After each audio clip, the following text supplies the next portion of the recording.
exactly 5:30, and I would like to welcome you to our August 12th, 2020 virtual work session.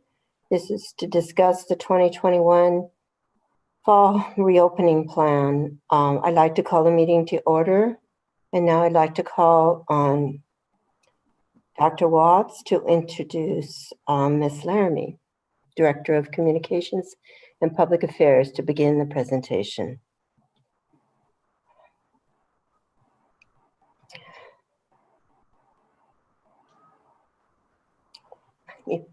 Let me try that again. Thank you, President Armada, members of the board, staff, Ms. Holly. Thank you for, obviously, for your leadership, for being here this evening to hear what is undoubtedly the culmination of months of incredible teamwork and collaboration, cross-functional support across just about every labor group and employee group within Kent School District, as well as community members. I will certainly begin the presentation and then with an introduction and turn the communication presentation over to Melissa Laramie.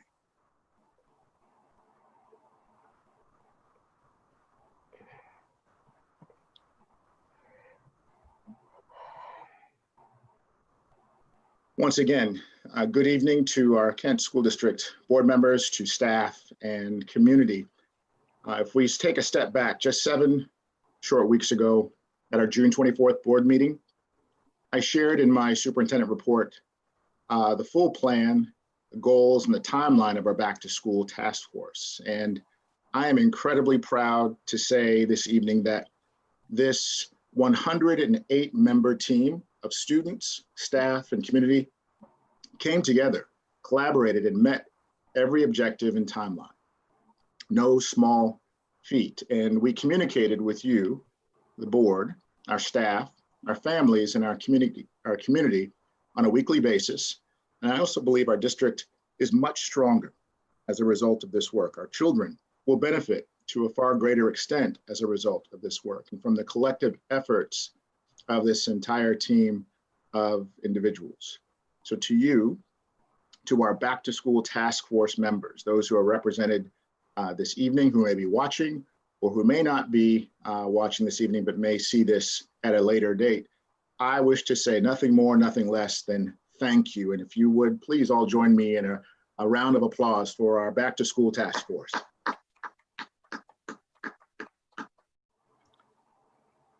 So the task force over the last 7 weeks worked through each reopening scenario through traditional, hybrid, and remote. So traditional meaning in-person brick and mortar instruction, hybrid meaning a combination of in-person instruction and remote learning, and finally, a full remote learning model.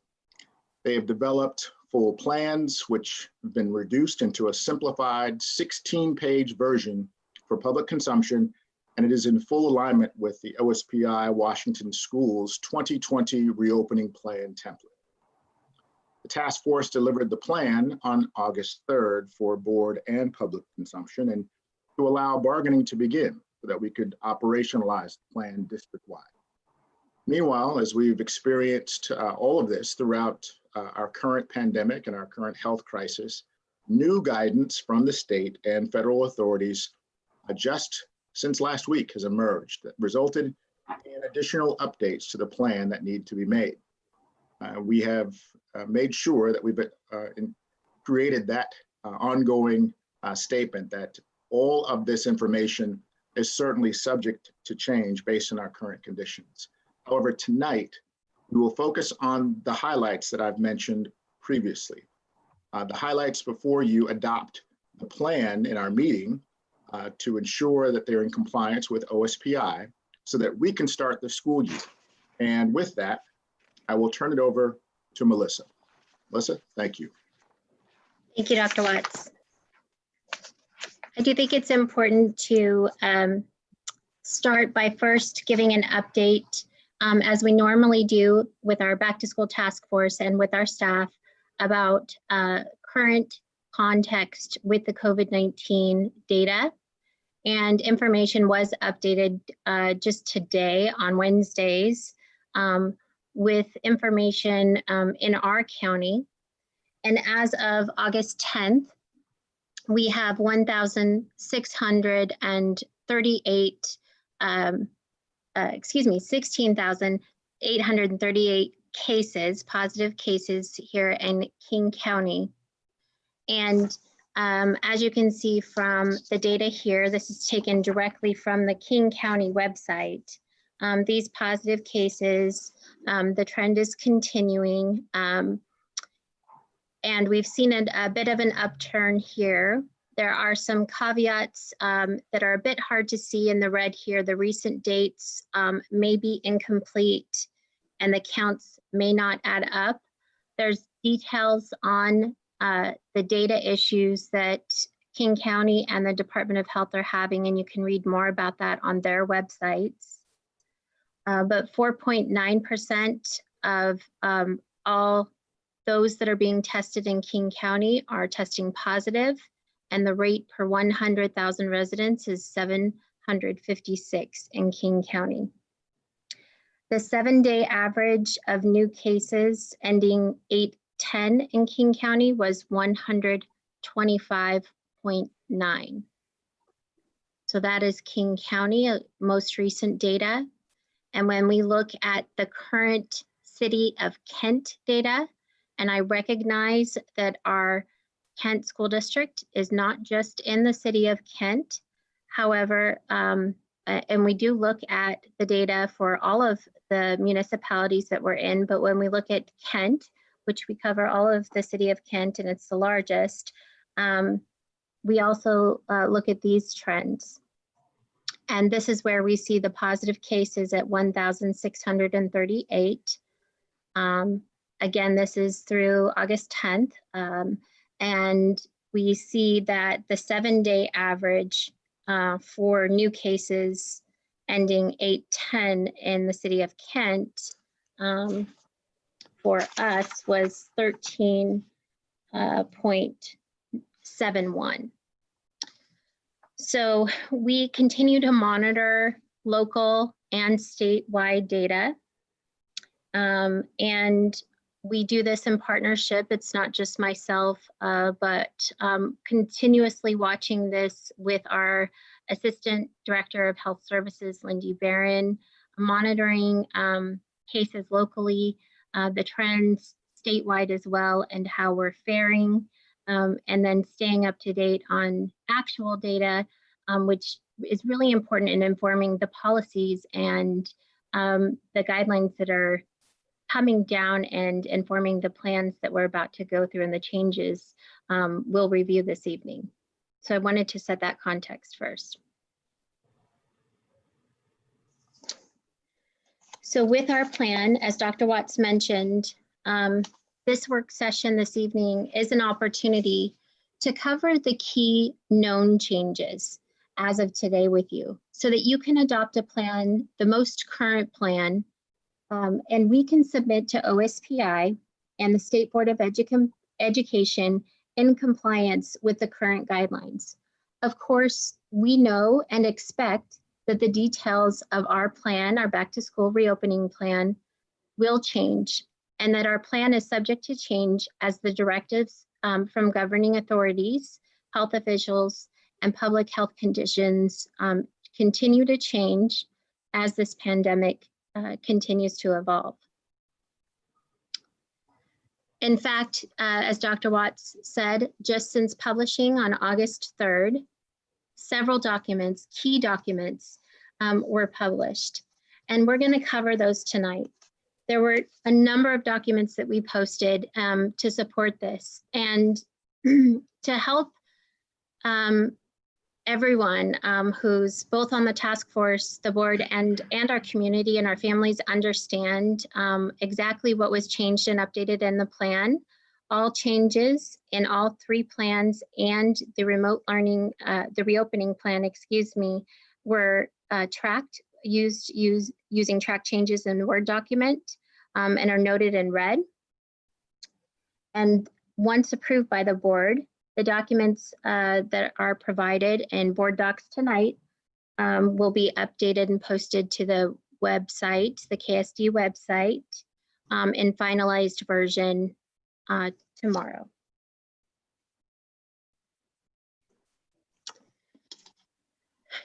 The big change and important document that we want to spend time on this evening really answered a key question that has come from many of our staff, families, community, not just in the KSD community. Certainly we've had this question, but statewide there was a lot of questions around what is that trigger? When do we know how to go from one transition to the next? It was clear in the OSPI guidelines from June that we needed to be able to transition from one scenario to another, but it wasn't necessarily called out from either OSPI or our public health authorities what that trigger would be. Well, on August 5th, we received guidance on exactly what that is, and it's the number of cases per 100,000 in a 14-day period by community. And when we look at that, we're looking at the cases in our count at a county level. And as of 8/5, when I had last looked this afternoon, it had not been updated. It's usually is updated sometime in the afternoon on Wednesdays, but had not been updated as of this afternoon. So the most recent data showed that it was 91 per 100,000 for King County. And that is a hyperlink in the PowerPoint, so you can continuously check that yourself. There's quite a few dashboards for King County, so wanted to make sure that was accessible. So we made the call of, as you know, of course, to go into remote learning prior to this coming out. But we are sitting well above the threshold of 75 cases per 100,000 residents in a 14-day period being testing positive. And under continuous remote learning defined by OSPI, the Department of Health recommends distance learning for districts in this level of activity, and then limiting in-person learning for students who need it the most. Now, where they give recommendations on how to bring students back for limited instruction is a recommendation, but even since this guidance came out last week, further conversations are happening with the Department of Health to provide even further guidance at the local level, the 37 public health jurisdictions, to give even further clarity around what does it mean when we say highly recommend versus recommend, strongly recommend. And so they are working on even additional guidance at each of the county levels. So this has been added to all of our learning plans for all scenarios.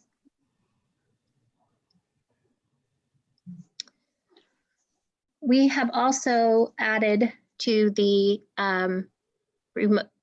reopening plan the recommendation for a revised 2020-21 school calendar. Now, it was not a surprise to anyone on the Back to School Task Force that there was a tremendous amount when it came to remote learning in either the hybrid model or the full remote learning model, that there was a lot of professional learning that needed to occur. However, the need for a different calendar requires bargaining, and that did not start until after the plan was posted for all labor groups to start consuming. While we did have labor representation on the Back to School Task Force, bargaining is a process that does take time. And through the planning process, our Back to School Task Force understood and learned, if they did not understand before, the importance of working with all our labor partners and our commitment as a district to honoring contracts while remaining student-centered.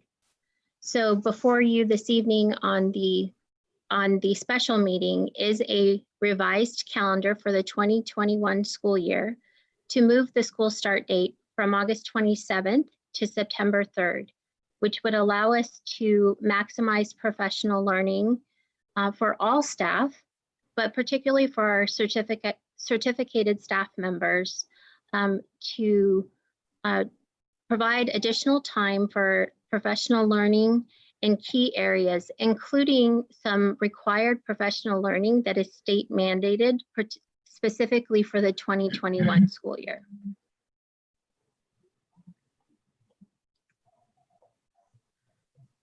Another change to the overall reopening plan is really an update. The COVID-19 site supervisors was called out in the original OSPI guidance from June, and this is in page 5. You can find it of the reopening plan. What has been updated is a specific job duty list that was described in the plan, but is now available as a specific PDF that is posted to the KSD website as of yesterday, based on the information that is in the plan. It's a standalone PDF. And I can also provide update that our Assistant Director of Health Services is close to having the training, the initial draft of the training done and completed, ready for review for the COVID-19 site supervisors. Again, this is part of one of the items that's impacted by bargaining, but the work has continued. And this was also impacted by guidance that came out, new guidance that came out from the state right around the time that we were publishing. One of the documents, as you can see below that's linked there, came just before we published, and one came the day after, both from the Department of Health. I'm sure you're getting a sense of just how much of our work throughout this crisis has been impacted by the continuing changes. Now I'd like to shift to call out the updates and revisions specifically to the remote learning plan, as that's how we'll be starting the 2021 school year.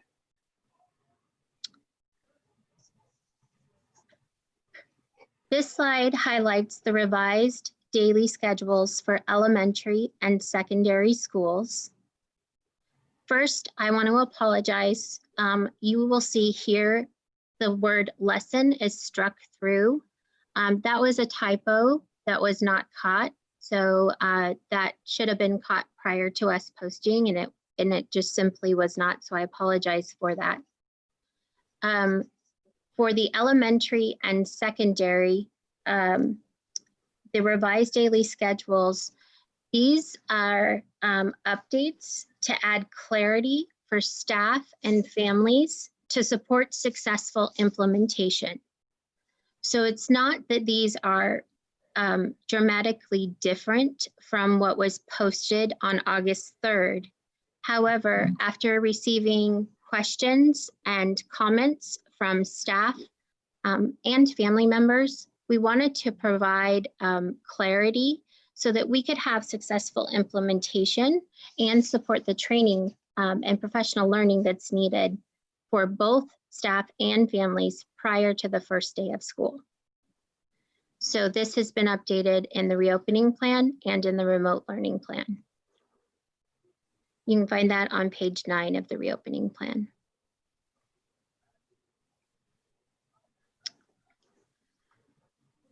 This is a revised sample schedule specifically for secondary.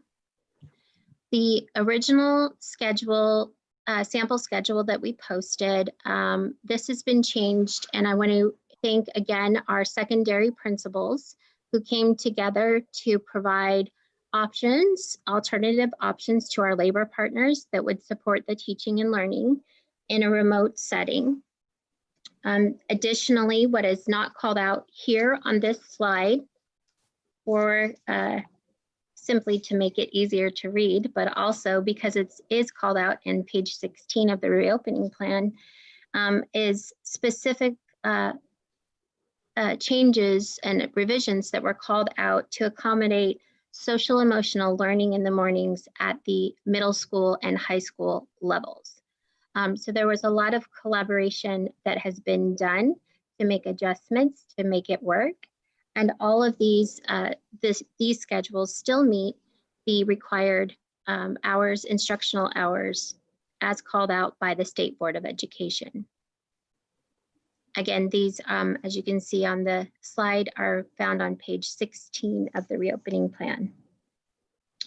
With the sample schedules, we have also updated and posted to BoardDocs a revised standalone document for just the schedules to make it easy for staff and families to find.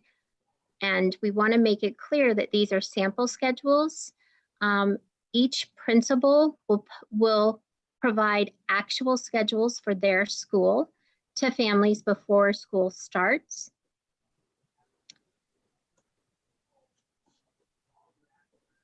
And I think I covered everything on the sample schedules.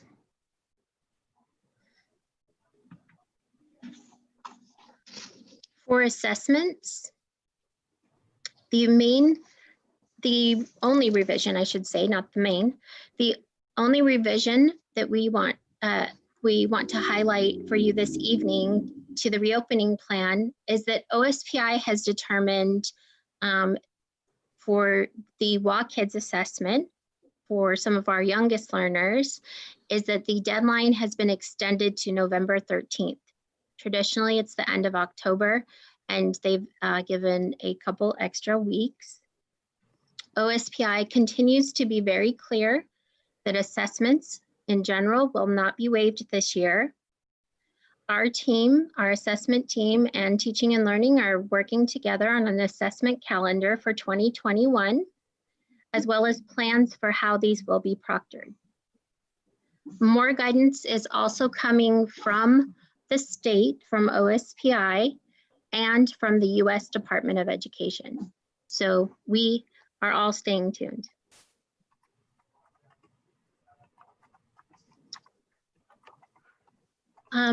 Similarly, from social emotional learning, this update is simply to provide clarity.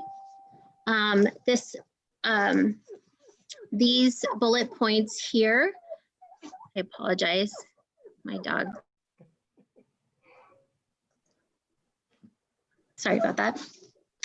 This is also to just provide clarity on the supports that will be provided for social emotional learning. And so these bullet points were just added as extra clarity so that the implementation would be more clear as we get ready for professional learning. We wanted to make sure that these were called out in a way that supported that successful implementation. And these have been updated in all plans as required, specifically in the reopening plan on page 11.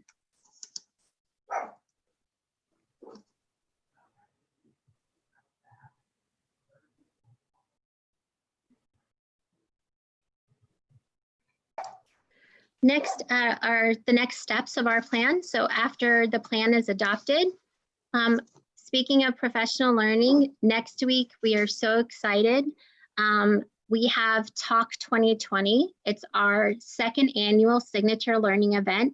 We are actually at more than 750 Team KSD members that have voluntarily registered for this event.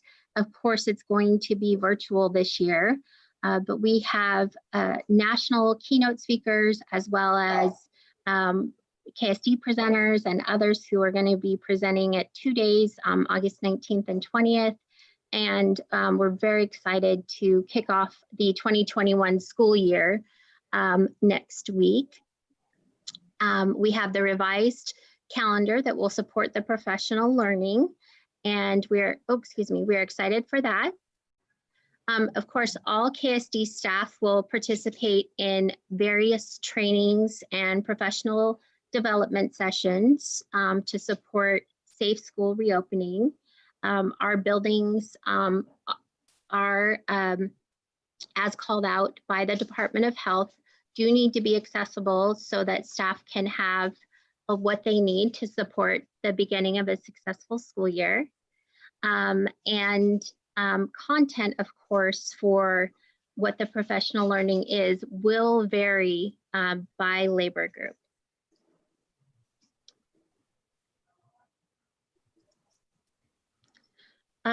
Technology support, laptops, devices have continued to be supported throughout, and we will, this will continue throughout the school year.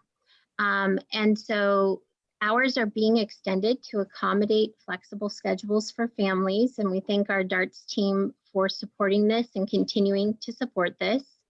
Of course, the board knows that we've also expanded our hotspot support, and additional information about hotspots and technology hours, technology support hours, excuse me, are available on our website. Next week, I think I got my dates right. Next week, yes, the 20th is the annual Communities in Schools Fill the Bus event for school supplies. Our students still do need supplies. Excuse me, that is happening next week. And I want to specifically thank our Kent Area Council PTSA, who is partnering to support the distribution of materials, because what is different about the Fill the Bus event this year, of course, is how we distribute materials. And so PTSA, our Kent Area Council PTSA, was a tremendous partner in our back to school task force, and they continue to be a tremendous partner in what we're doing to prepare for the 2021 school year. Materials for learning. Our teaching and learning staff is partnering with all of our labor groups throughout this entire process. And one of the steps called out in the back to school plan is to prioritize and identify printing needs for learning packets, and then develop a distribution plan based on needs. So inventory, prioritization, rosters, all of that is part of the plan and is in process. But that will continue as we approach the beginning of the school year.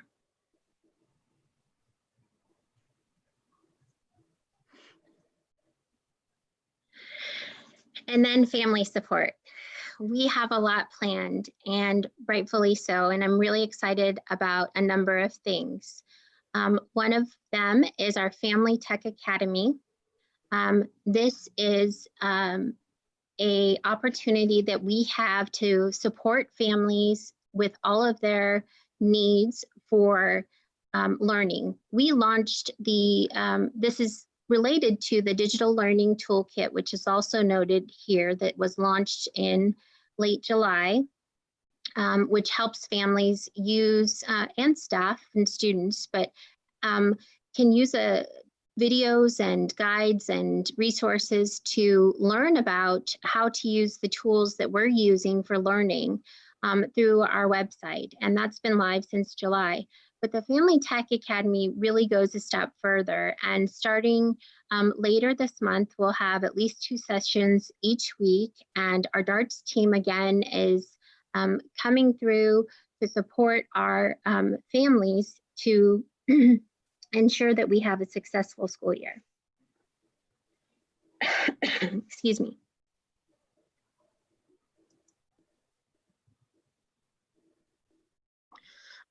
Jump starts and school orientations are also underway. Of course, jump starts don't happen only for kindergartners. We often think of jump starts and think of our newest Team KSD members, learners, but many of our schools have programs to prepare incoming students for the new school year.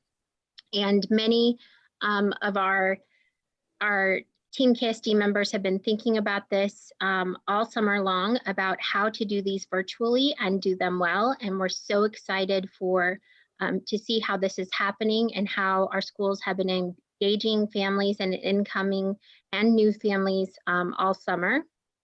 And our 10-month employees have started their 2021 school year, so we're excited to welcome them back. It's been great just to see all of the things that have been happening as they've been back working from home and posting their photos, and so we're happy to have them back. One of our next steps as a communications team, but also still engaging as much as we can our communications work group from the Back to School Task Force, a reopening plan guide for families. So, sorry, I got a tick.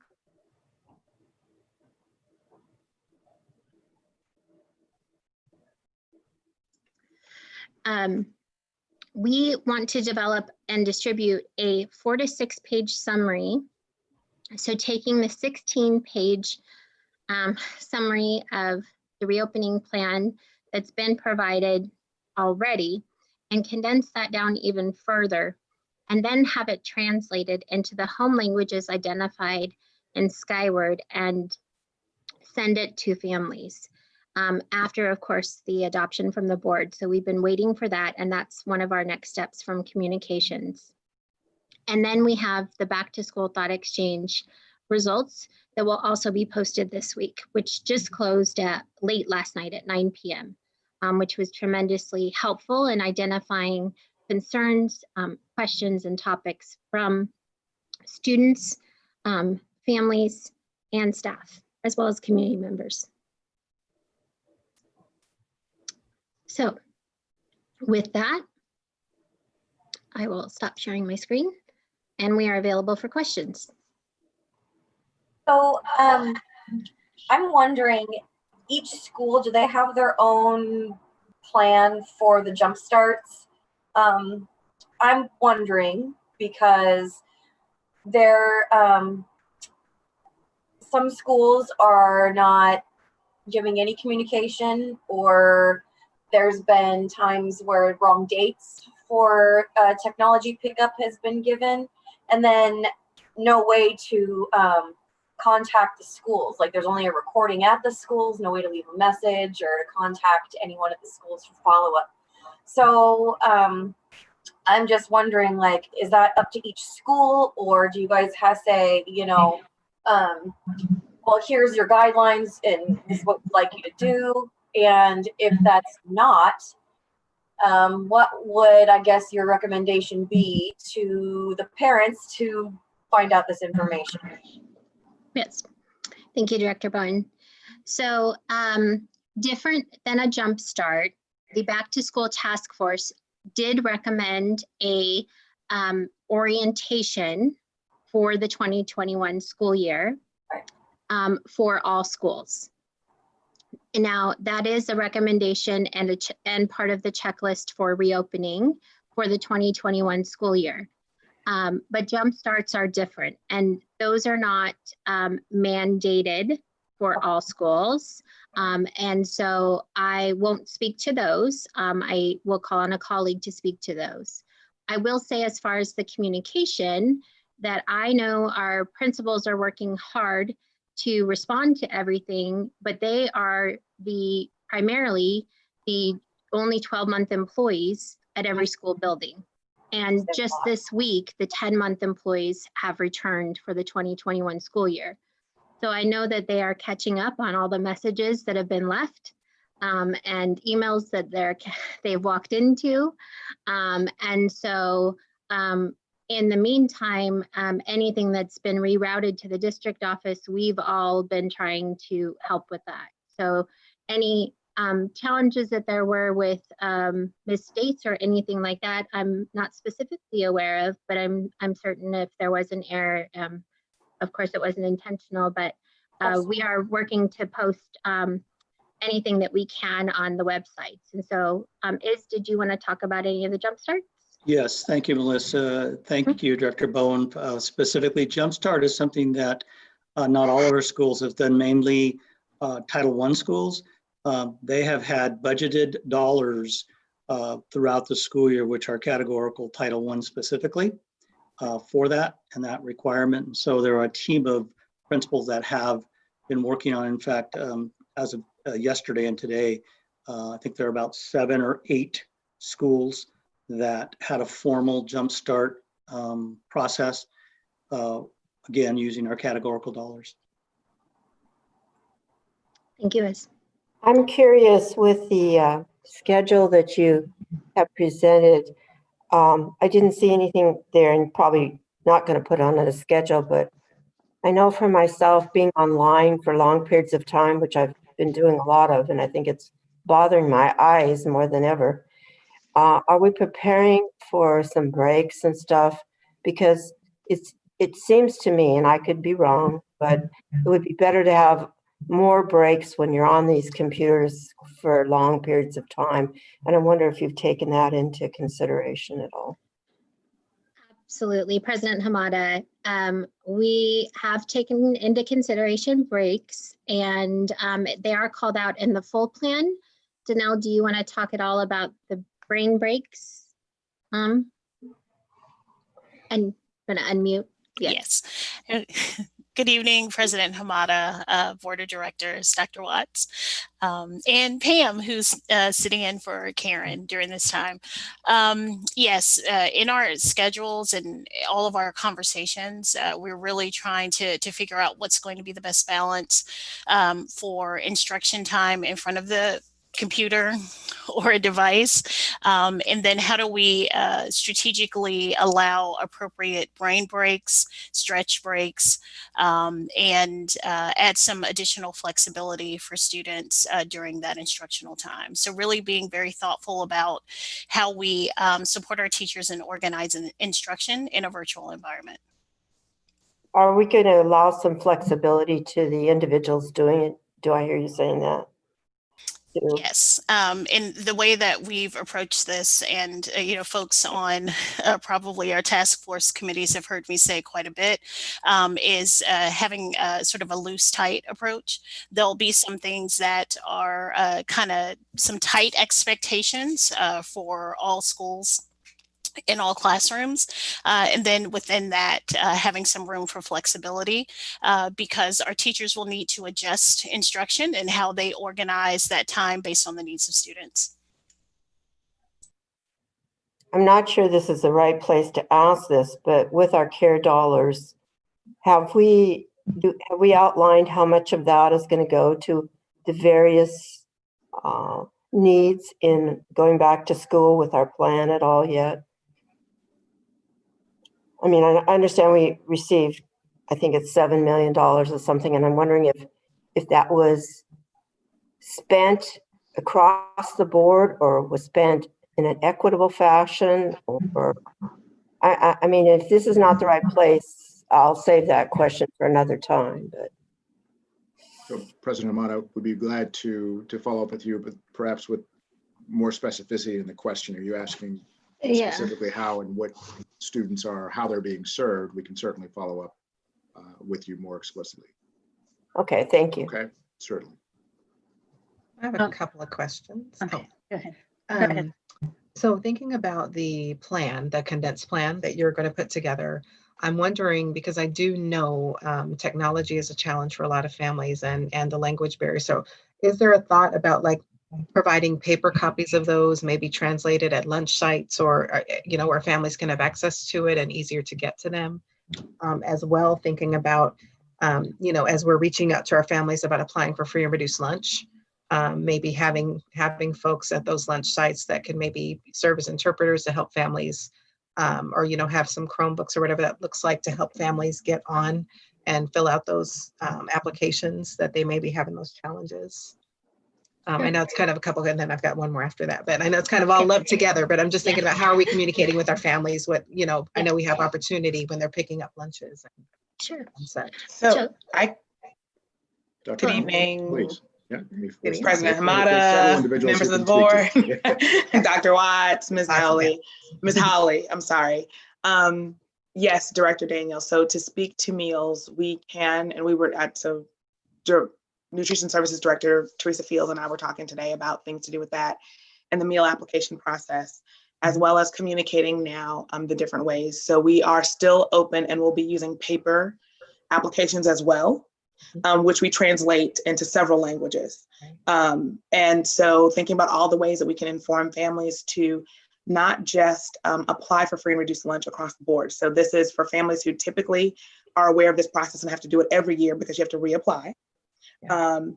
And for families who may be impacted by COVID and don't know that they qualify. Right. So really getting the word out that this is kind of a move for everyone this time, not just those that we would either stereotypically or typically think of as needing this service. And then the other piece that we're doing is also educating parents about the other pieces that they'll need for meals, because right now we don't have federal flexibilities on some things, so we still have to link a student to their meal. Right.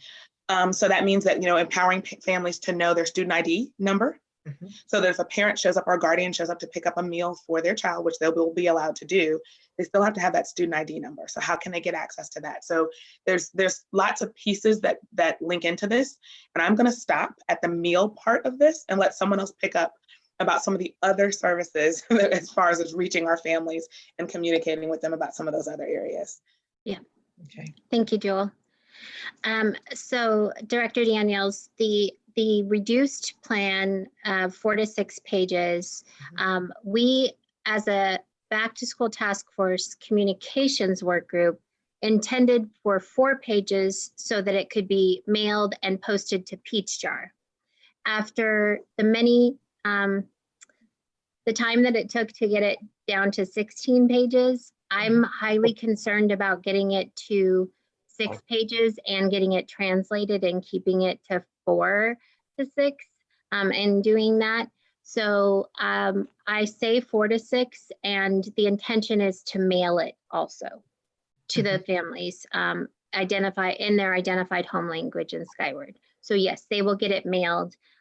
Specifically, it won't look the same exact as it does in the 16 because we want to highlight what is most important and direct them to the resources that they need.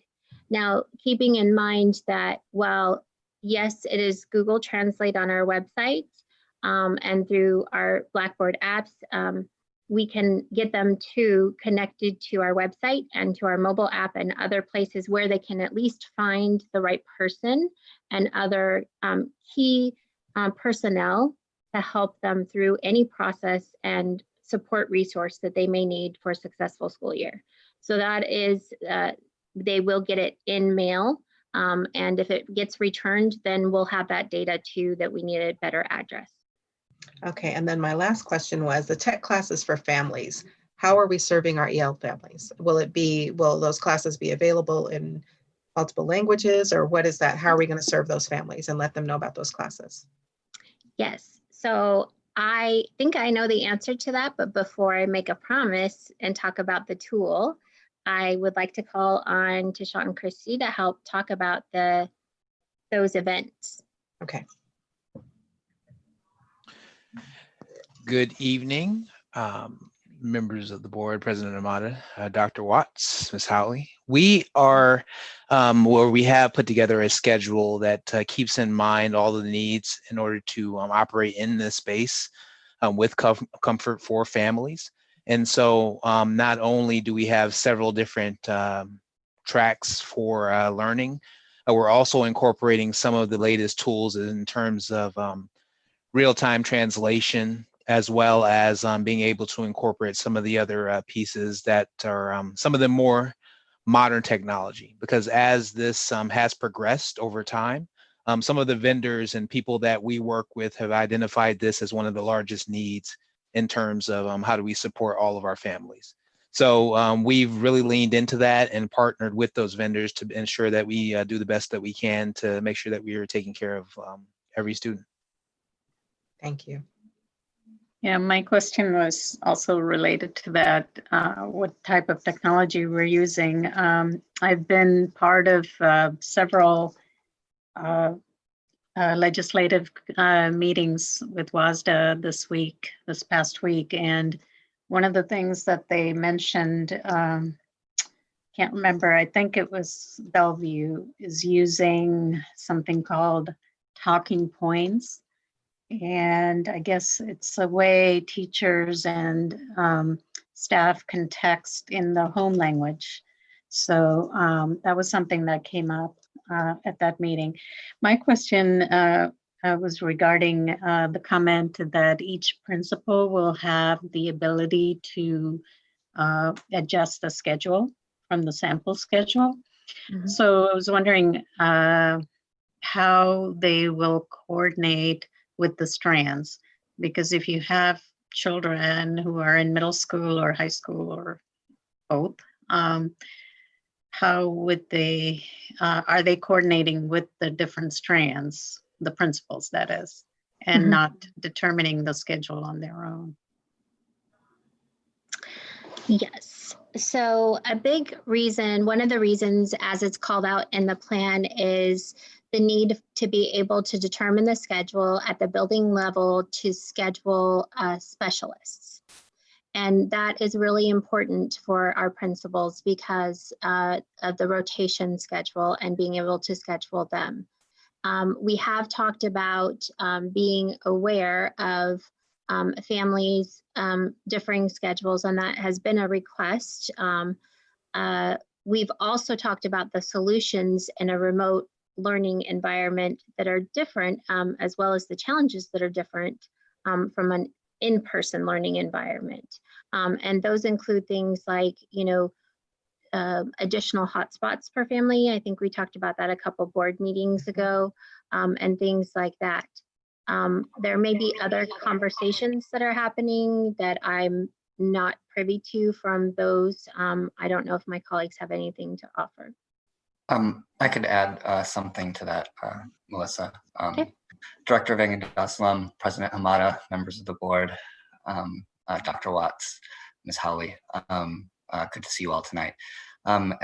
So we are in active discussion with our labor partners about start and end time to the teacher workday also. And so, there's been some requests related to when folks should start the workday, what might be best for kids. And part of that is being mindful of the fact that we may have some older students who are caring for younger students in the morning, and being aware that we'll need potentially either some flexibility or being mindful of when we have our start times for our teaching periods at every level, being mindful of those other responsibilities. And so that would certainly dovetail with your interest in making sure that we coordinate among each strand, because those families will be generally in the same strand. So that point is well taken, and is something that we're currently in discussions about.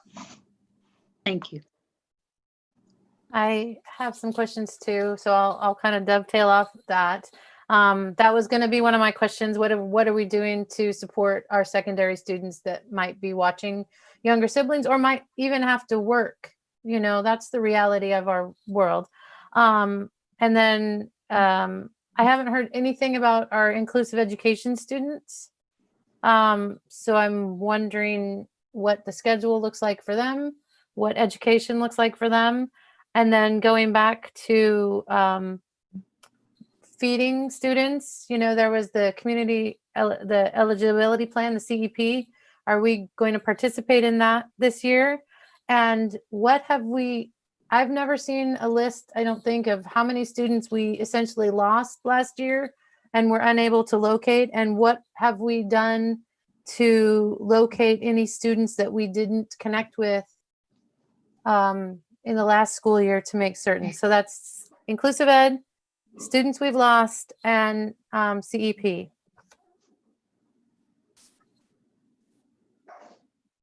Okay. I can start.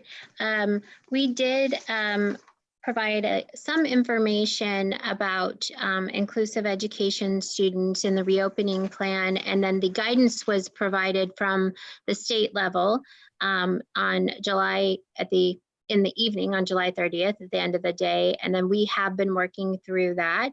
And I know a draft guidance specific to inclusive education students is under review right now. And I see Executive Director Pan is on. Did you want to add anything to that, Spencer? Sure. I think the important piece to start from is the fundamental fact that our students receiving special education services are general education students first. And so our plan is for all students is the starting point when we have conversations around how we implement services for students with an IEP. That said, the state's been clear about a number of aspects that go into our planning for the fall reopening.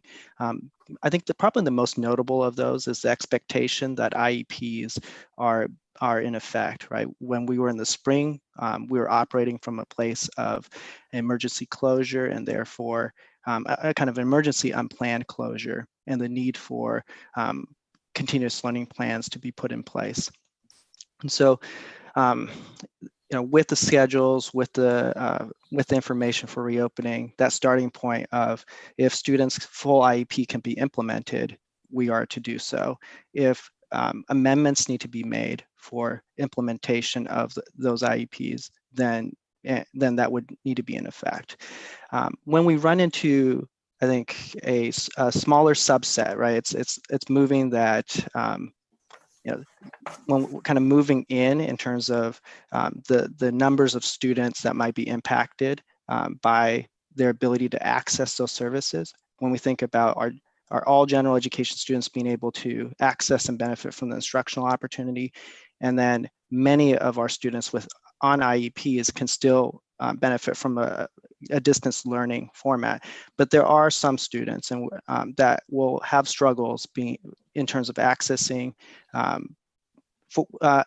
the distance learning opportunities, and for that, there's a conversation around what would supports and services look like. So we have done some work, and some of this enters into labor conversations, et cetera, but we have done work around what would it look like if we needed to rapidly shift or have an opportunity to provide in-person instruction in a more localized grouping.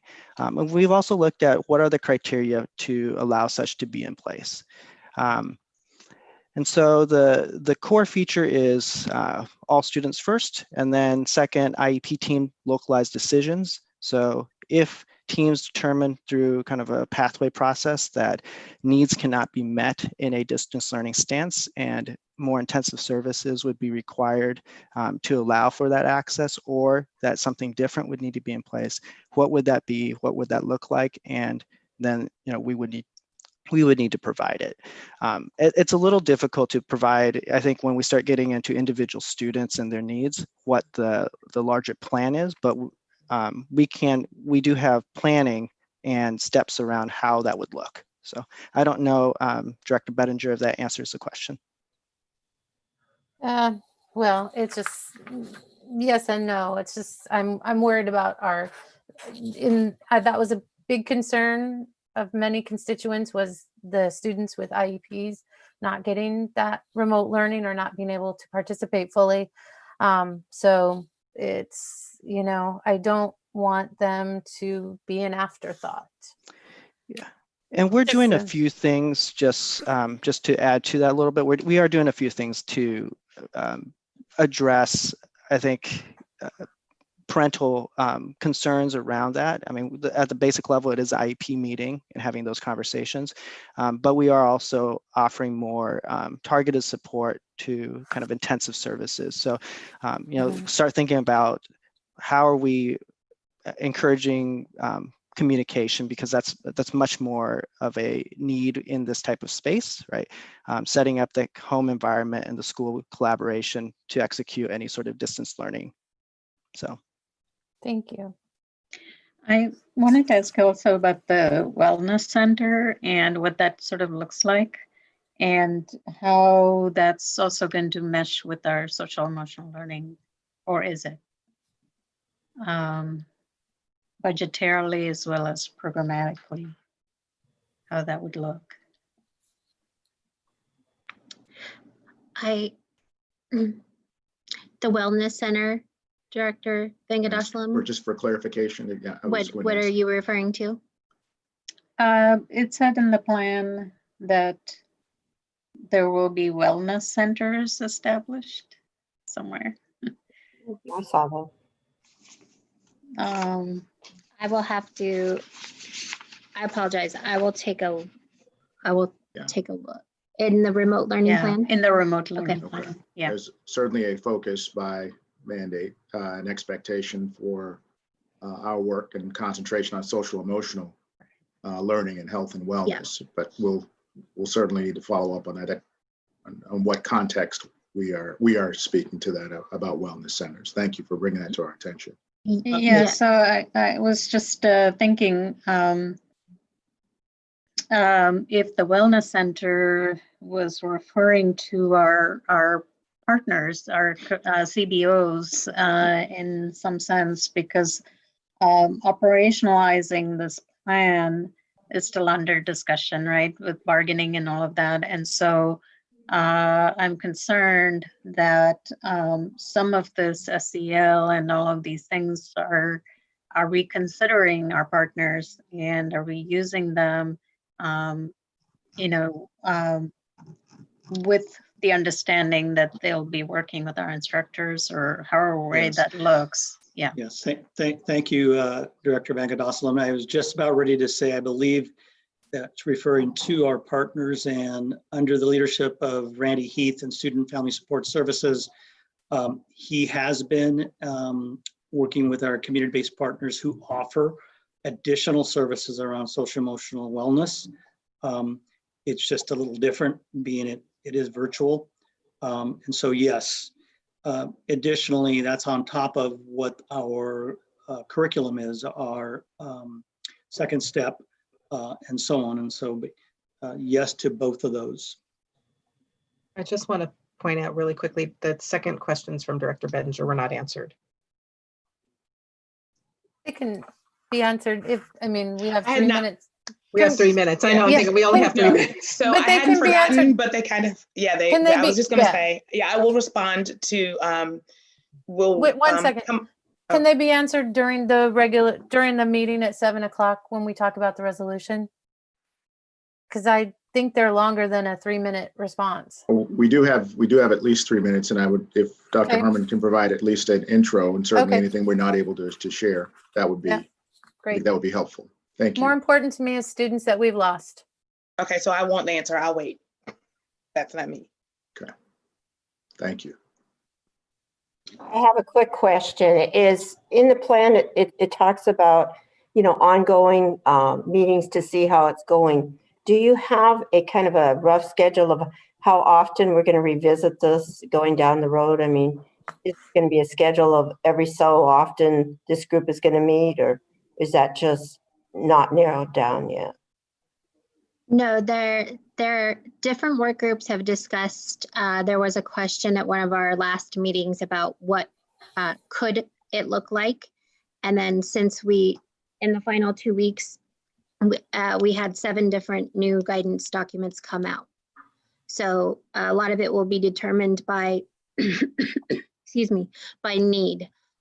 How often guidance is coming out, but also by implementation review. So I would imagine at least monthly minimum, but it could be more often depending on need for updates. So it has not yet been determined. It kind of appears to me that how effective we become on this is our flexibility and to find faults as fast as we can and redirect and, get back on track. That just kind of something jets out at me there. I'm seeing we're at 6:28. Any quick closures here before we go into our executive session? To better prepare to answer Director Bettinger's question, can I ask a clarifying question about the students we've lost? Yeah. Are you interested in students that we were unable to reach and engage, or students who withdrew from the district? And I think those are slightly 2 different things, and I want to make sure we are addressing the appropriate question. Actually, you raise a good point. The students that we were unable to engage with last year, thank you, Dr. Harmon. The students we were unable to engage with last year, but also that is a good question to know also, is how many students have left the district and what our current student count is. So I will ask those questions when we come to the resolution. Thank you. Okay, at 6:29, I'd like to adjourn the work session. This work session is adjourned for an executive session to discuss the qualifications of an applicant for public employment and to discuss with legal counsel representing the district litigation or potential litigation to which the district is likely to become a party. So we are adjourned.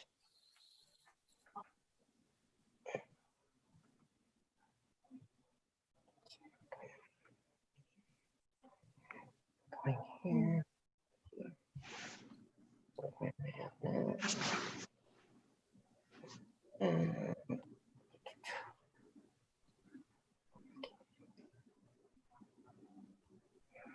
Is she moving us into the room? I don't know. I'll be moving you in just a minute. It takes. Thank you, Pam. I'm sorry. Give me just a minute. No, it's okay. I just wasn't sure. Thank you.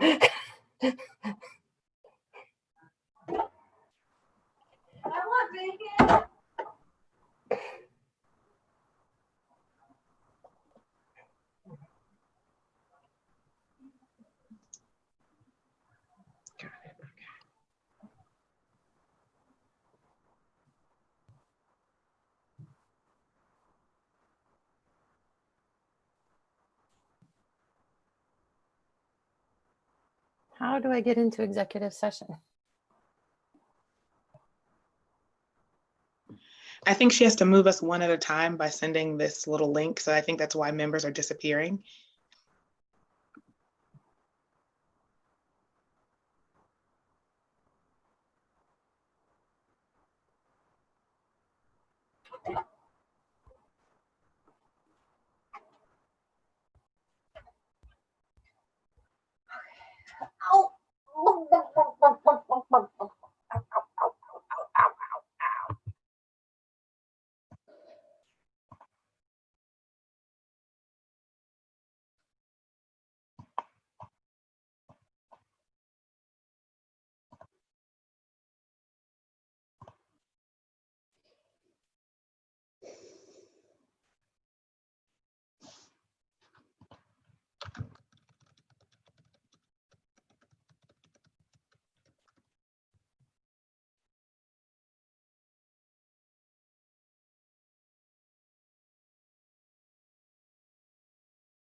You're muted, Leslie.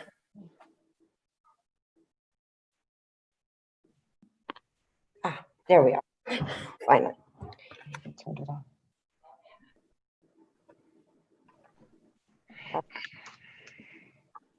Good evening. It's 7 p.m. and this is our virtual special meeting. I'd like to welcome you to our special meeting. I'd like to call a meeting to order. I would like to now call upon Director Bowen to say the Pledge of Allegiance. Pledge allegiance to the flag of the United States of America and to the republic for which it stands, one nation, under God, indivisible, with liberty and justice for all. Thank you, Director Bowen. I'd like again to welcome the audience to our meeting. This is a meeting of the Kent School Board, which is held in public to comply with the Open Public Meetings Act. The purpose of board meetings is for the board to conduct its business in public.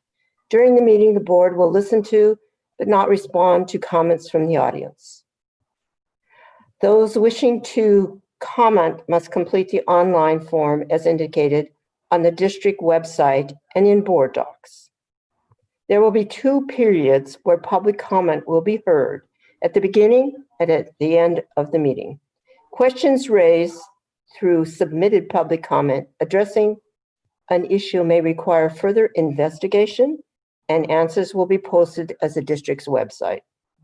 If you indicated a desire to speak to an agenda item, your comment will be read at the portion of the agenda. General comments tonight will be read during the audience communications section of the agenda. Now we're on to the agenda review. Dr. Watts, are there any changes to the agenda?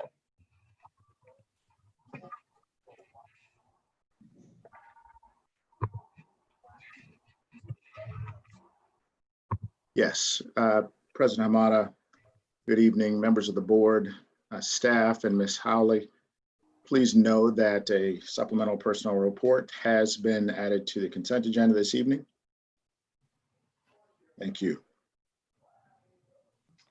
Can I take a point of privilege very quickly to address the public comment? I know that we used to, when we were reading the public comment protocol, there was a paragraph in there that somehow was deleted, and I think it's relevant. We've heard from several community members.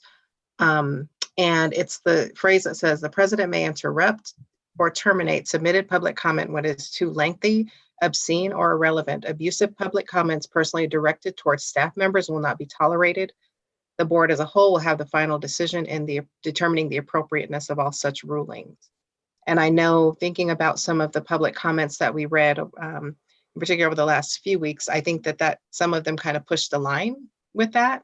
And so I think that I just would like us to be aware of, I know in the past, we've also said, use of staff names directly in public comment was also not appropriate. And Curtis, if I'm wrong, can you please correct me? But I think that that's a protocol that we, for some reason, I'm not sure how it's been left out, but it is something that was a part of our protocol prior to our last several meetings.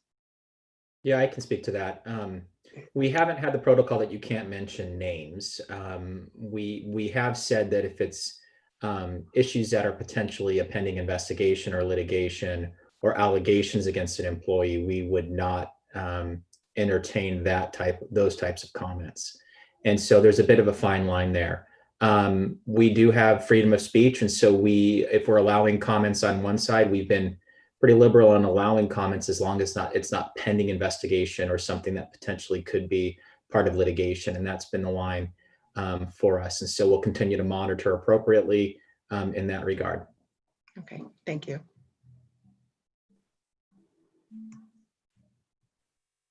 All right, any other discussion? All right. I'm just curious, point of order, Mr. Reynolds or Mr. Leonard, did we not have 2 supplemental reports? 2 separate ones? We are just going to have the 1 supplemental personnel report, but it was as amended as we discussed in executive session. Okay, so it would just be 1 report then? Yes, with the amendments that we discussed. Okay, I just want clarification for my point on that. Thank you very much. I appreciate You're welcome. that. All right. I would now like to ask a board member to accept the agenda with the one's addition for the supplemental report. I make a motion that we accept the agenda with the supplemental personnel report added. I'll second. It had discussion.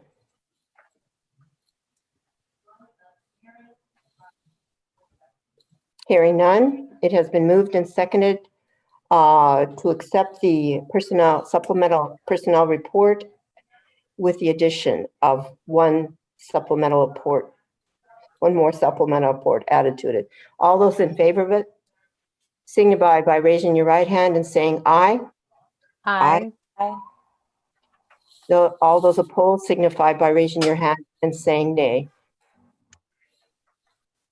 The motion carries. We are now up to 1.03, and I'm going to take a point of privilege to make a statement. You'll bear with me, and it's just a statement only. Now more than ever, it is imperative that you receive transparency, trust, and honesty from your leaders.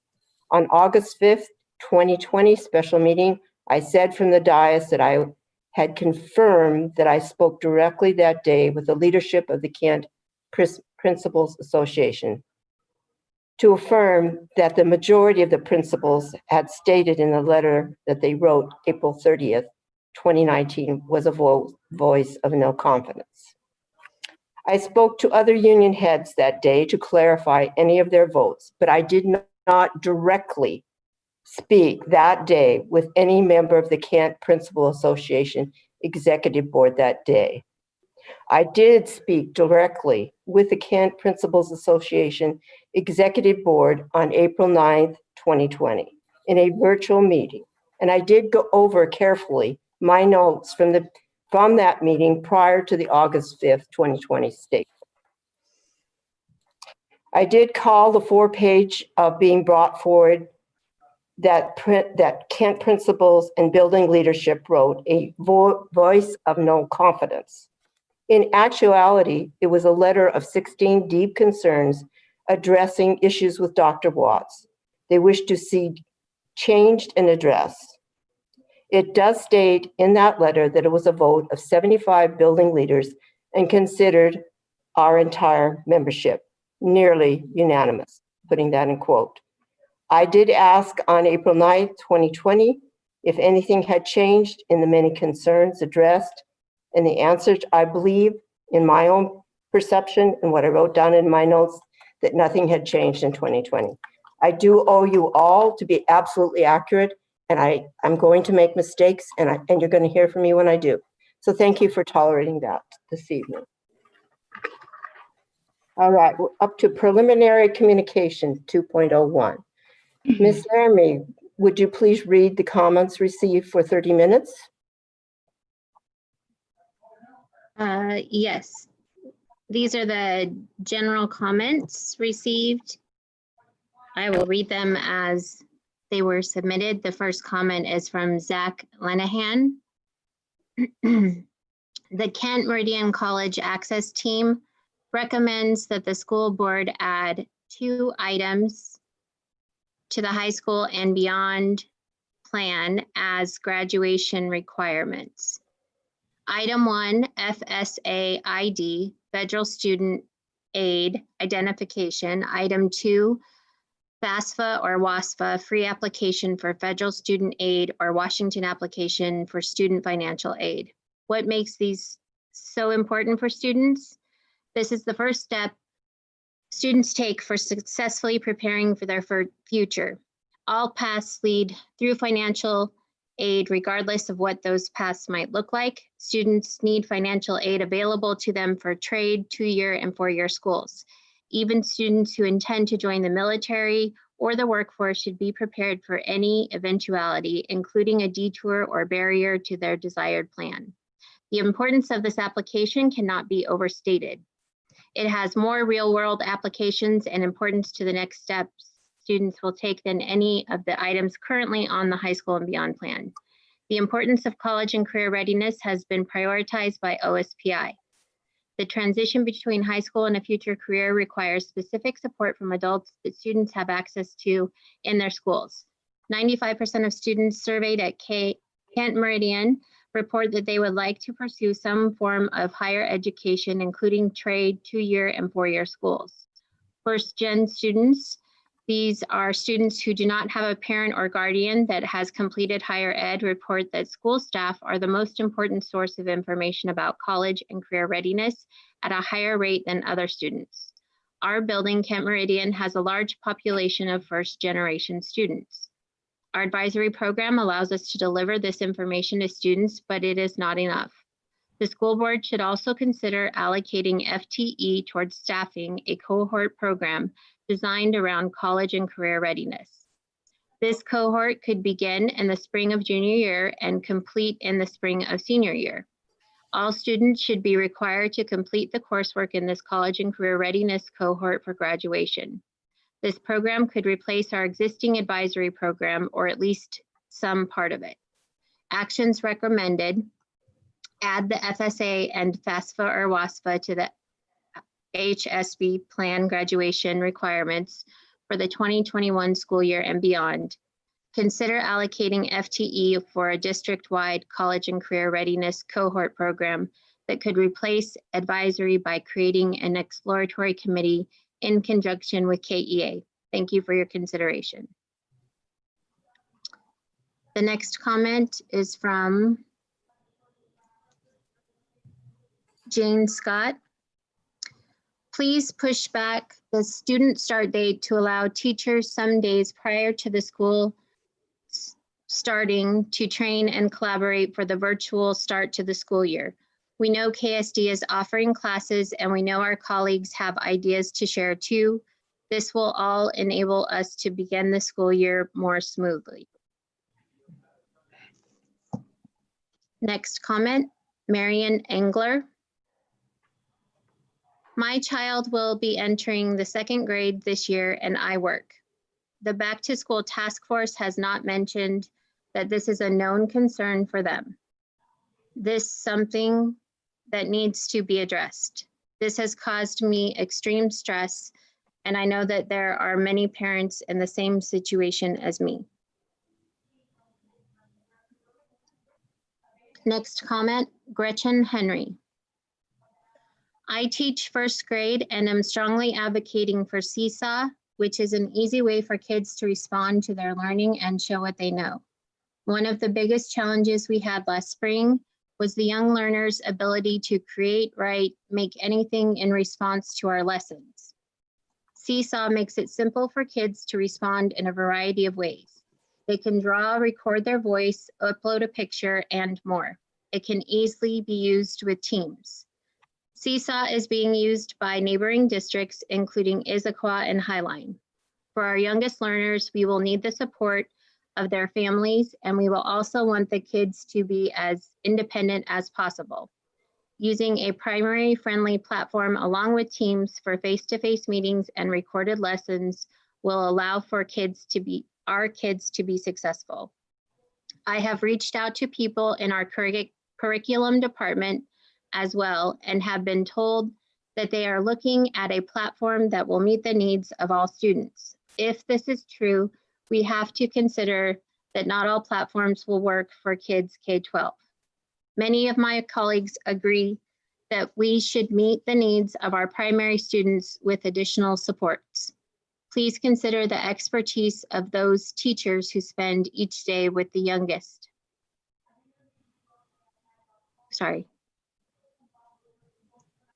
With the youngest students.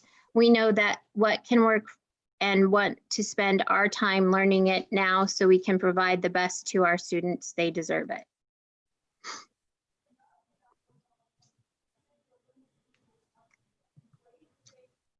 The next comment is from Ken Smith.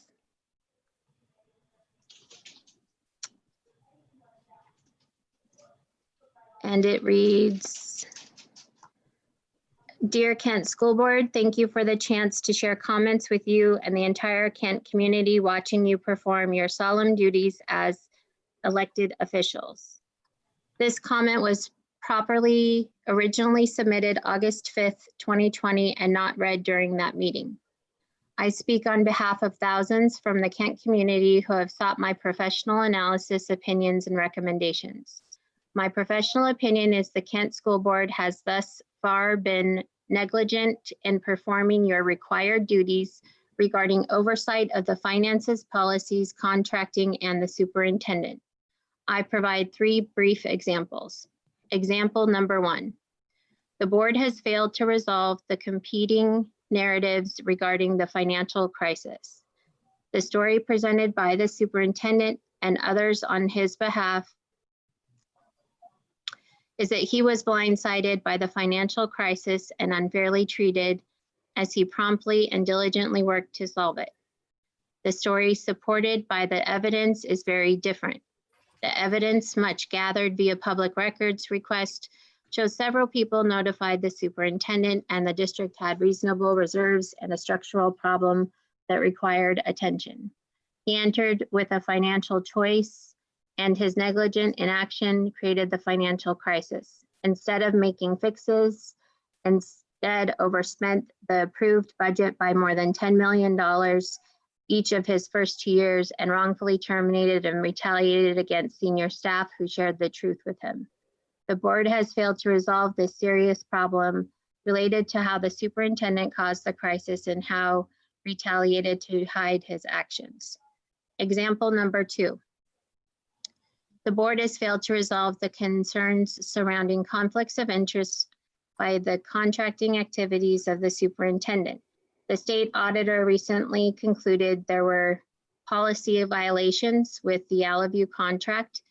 Based on my 30 years of professional experience, there are likely more conflicts that have not been adequately investigated. The board has failed to resolve this serious problem. Example number 3, the board has failed to meaningfully engage the public. A large collection of input from the community was collected via Thought Exchange in November 2019. The board has not publicly discussed this input. The board has not shown how they are actively seeking input from those they are elected to represent. The board has failed to resolve this serious problem. To remedy or fix your neglect, I recommend the board engage in a public and transparent resolution process with the community.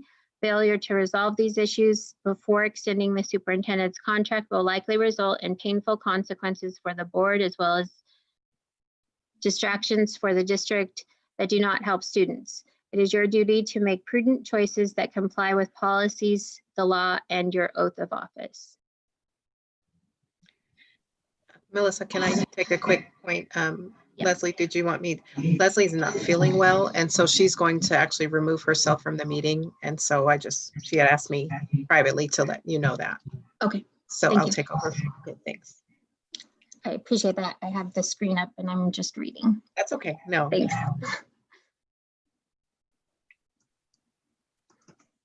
Okay, the next comment is from Russell Hanscom.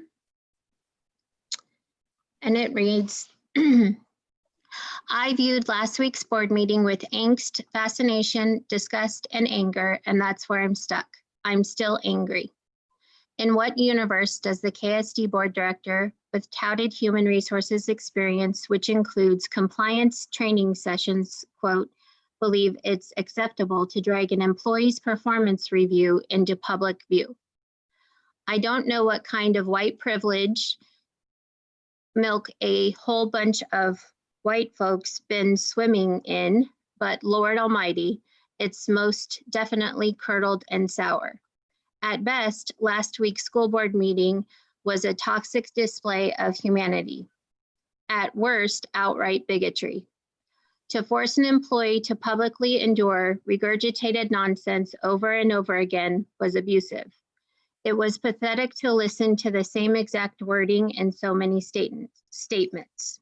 The fabricated allegation of plagiarism, the vote of no confidence by teachers from over 2 years ago, and the continued blatant lie that the principals took a vote of no confidence. You would think if folks really cared that much, they wouldn't have just cut and paste letter after letter. How can an experienced human resources manager allow possible slander and defamation of a district employee into public view? Create a hostile work environment? Much. Maybe it's okay to publicly admonish and attempt to humiliate an employee in a make-believe board game company, but it's not okay for a public service employee. It was completely disgraceful to watch. Shame on you and shame on the president of the board for letting it happen. I believe both of you owe, we're not saying names, superintendent a public apology.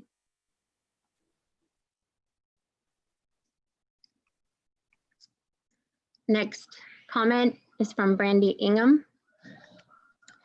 After receiving our most recent bargaining update, I am extremely disappointed. I am urging you to remind the district to bargain in good faith. I'm asking you to urge the district to think about what is best for kids, lower our class sizes, support the teachers, and stop putting us in a positing of embarrassment. It is embarrassing when administrators from other districts have said how they have heard that we are struggling. They have heard how far behind everyone else we are with distance learning. That wasn't in the spring, that was recently.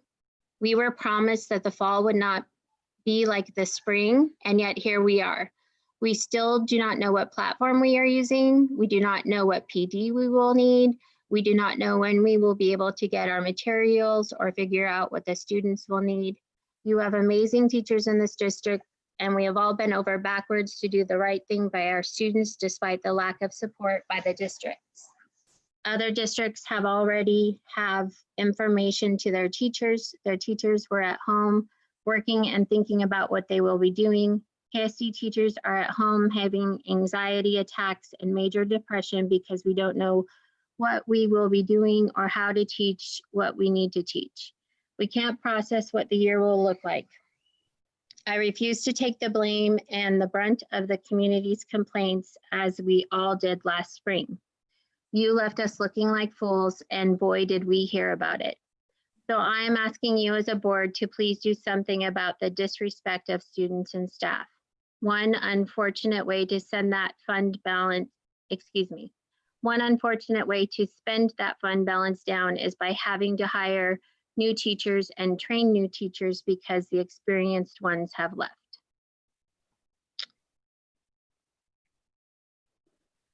Erica Billiard, on behalf of our PTA meals delivery volunteers and all of the families we have been delivering meal boxes to throughout the closure and summer, we'd like to thank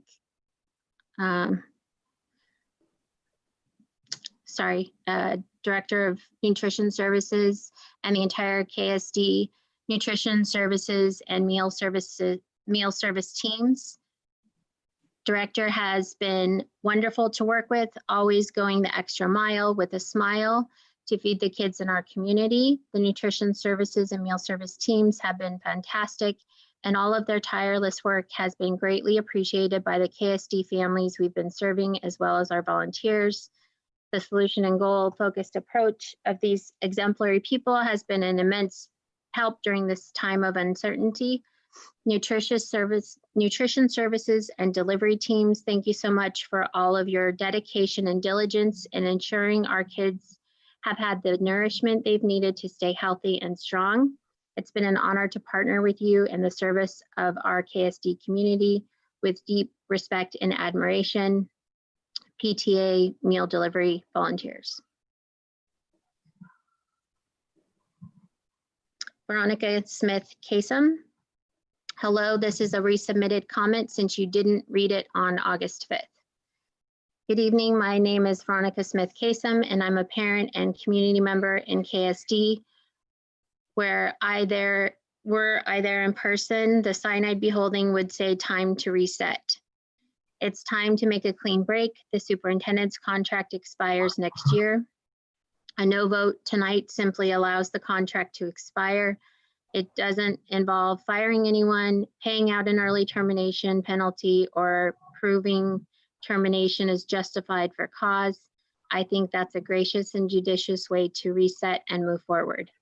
A leader isn't a leader if the people don't feel they're being well led. Over the years, you've heard from many people with direct experience under the superintendent tell you that this leader is ineffective.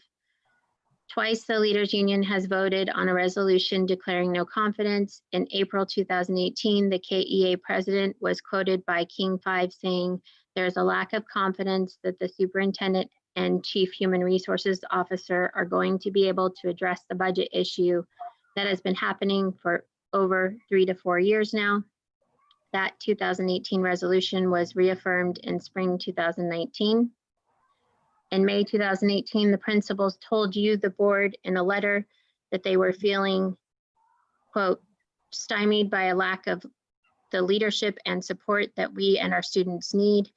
Summarizing their frustration, they said, "Our biggest concern remains communication between central office and principals that is disjointed, inaccurate, reactive, or often completely lacking." They elaborated further, saying there is no systemic, regular, ongoing processes whereby principal and assistant principal voice and expertise is sought in district decision-making. In November 2019, the thought exchange, you asked the public what we would like new board members to know about our district. Comments included, the school board is the superintendent's boss, not the other way around. Currently, our superintendent is operating with minimal checks and balances. He has let go those who disagree with his plans and listens to no one. On the handful of supporting letters read at the last public meeting, it seemed most were from context in which the relationship between the superintendent and the letter writer were more collegial than supervisory. I urge you to give more weight to those who have direct experience under the superintendent. We, your constituents, don't get to vote tonight. We elected you to represent the public interest. It's your obligation to hear all the reasons for and against contract renewal. After weighing all of them carefully and deliberately, vote in the way you think best uses public funds to successfully prepare all children for their futures. We need a hard reset. Please vote no. Thank you for your time. Shout out to Ms. Howley for reading all these. The remaining comments are directed at, Agenda items. oh, excuse me, there's one more. I apologize. Megan Carter, hello, Kent School Board. I'm writing with concerns regarding meal distribution and plans for the upcoming year. Our large PTA group has been delivering meals to hundreds of KSD children since the closure began and throughout the summer. The current summer meals program is set to conclude on 8/17. We understand that the plan is still in discussion for the coming year, but are concerned that there will be a gap when meals are not provided. This is particularly concerning given the proposal to move the start date of the school to 9/3. USDA grant being used this summer runs through 8/31. I am asking that the board ensure there is a plan for families between when summer meals end and the school year begins, and also that this plan is communicated to families by 8/17. The date that is the final time we will have the opportunity to communicate face-to-face, whether at sites or with deliveries with these families. Once that date has passed, it will be difficult to communicate with many of these families and many will slip through the cracks. We ask for the ability to clearly and concisely communicate the meal plan on 8/17 to ensure that the most vulnerable families have that information.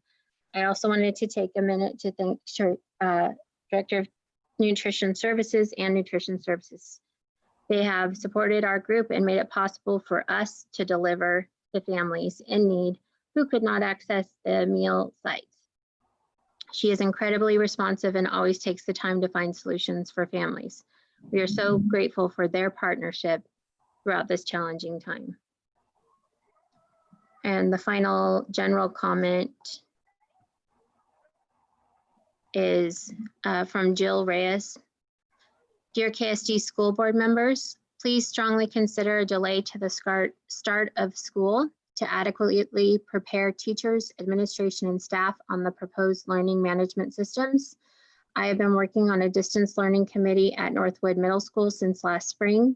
Neither Microsoft Teams or Canvas are platforms that can be competently learned in a few hours of building PD. Students will benefit from teachers that are sufficiently trained in the setup and delivery of these systems. It will be irresponsible and a potential detriment to students to expect teachers to deliver rich, effective instruction without adequate training. Thank you for your consideration. Respectfully, Jill Reyes. All right, thank you, Ms. Army. Yes. So at this time, we will move on to agenda item 3.0, Board of Directors discussion and approval. And with agenda item 3.01, I believe we do have a public comment for that agenda item.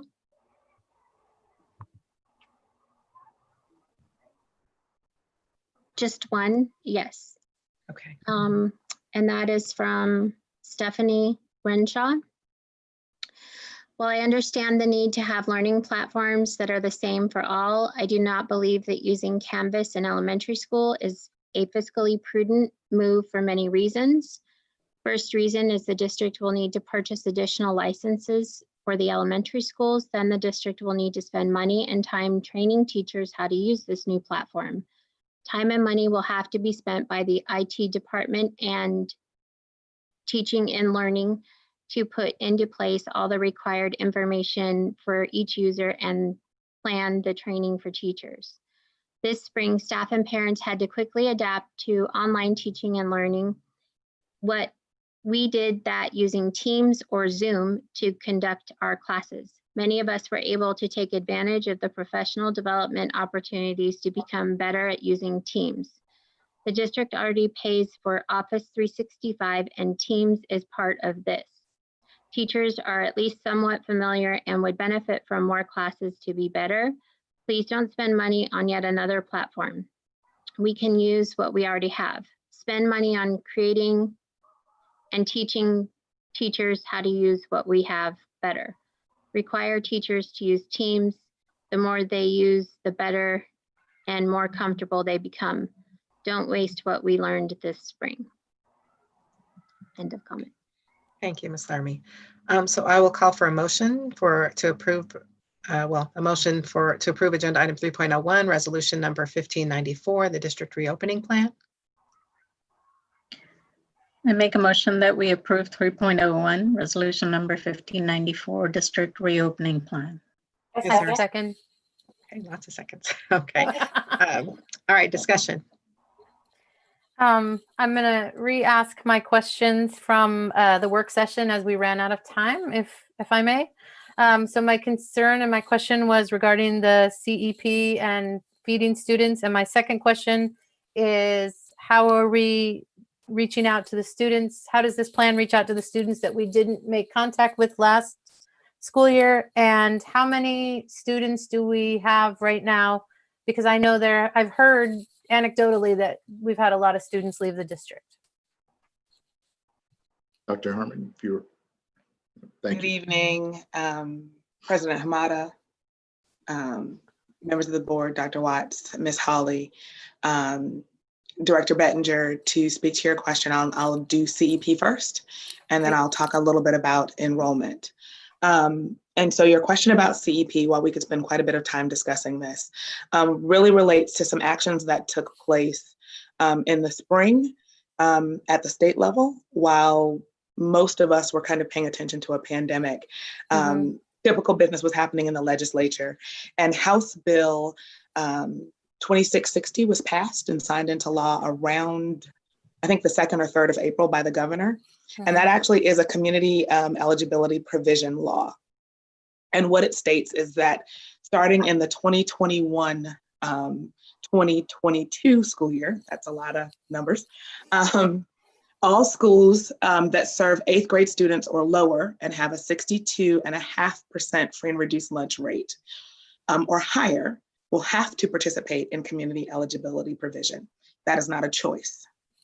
And so at the time, almost literally kind of right before COVID was breaking, we met as a district to kind of talk about our strategy for community eligibility provision, CEP. And this coming school year, the 2021 school year and what we were going to do, meaning how are we going to migrate schools, principals, what was our plan, and where do we feel the law was going. And so at that time, we decided that rather than to create quite a bit of continuous confusion with our families around whether they needed to apply, needed not to apply, who applied this year versus who applied last year, we decided that for the 2020-2021 school year, we would leave Kent School District as not having any CEP schools, and that we would follow the law or extend beyond the law in 2021-2022. Meaning that we fully expect to have and to comply with the law, having all of our schools for 62.5% or higher that serve 8th grade students or lower. And even right now, we're considering one high school that is not under the law a requirement to participate. And that would give us this year to communicate to families about that process, about applying for free and reduced lunch, making sure that our counts and our processes were accurate, helping our principals be aware of what that means for their buildings and the requirements to be able to comply, so that we won't have any issues when we transition, so that we're fully compliant and meeting the service needs of our community. It is an exciting time for us, although we're not taking advantage of that this particular school year, because it doesn't just mean lunch, it means breakfast for students as well. So that's the short of where CEP stands for 2020-2021. And I can address more concerns with the board in a kind of longer response about CEP for the 2021-2022 school year. Great. Is that a sufficient response for now? I think so. Okay. All right. So we're going to move on to enrollment, and I will speak to the piece regarding just general enrollment in terms of student bodies. Mm-hmm. I will defer to another colleague to speak to the engagement piece of that. So I'm going to talk about it from the perspective of headcount and actual student bodies, not FTE, because that's kind of governed a little bit by OSPI, how they get the calculated total for what they give us dollars for versus student bodies in a seat. So when we closed last school year, when we closed the 2020 school year, we were, and I apologize, I'm sorry, I have a 4-year-old in my lap who's asleep. We closed the school year with a little over 26,800 bodies. Right now, although our school year has not started just yet, when we talk about bodies, we're sitting at slightly over, and I apologize, slightly over 25,000. Of course. You have it up and ready to answer, so you can give a real number, and then the minute you do, everything goes away. Hold on just 1 second. Sitting at, so really just under 26,000, 25,900 bodies. So it's not a huge shift in student enrollment, but where we see that shift is living mostly in our pre-K and kindergarten students. Our numbers in grades 1 through 12 look fairly similar. So in a typical school year, depending at different points of the year in terms of student body count, we sit between about 1,900 and a little over 2,000 kind of 50 students per grade level. And we're sitting there similarly right now, with the exception of pre-K and kindergarten. Could it be that we're not capturing, because I know that's also something I've heard anecdotally, that people don't know where or how to enroll their kindergartners.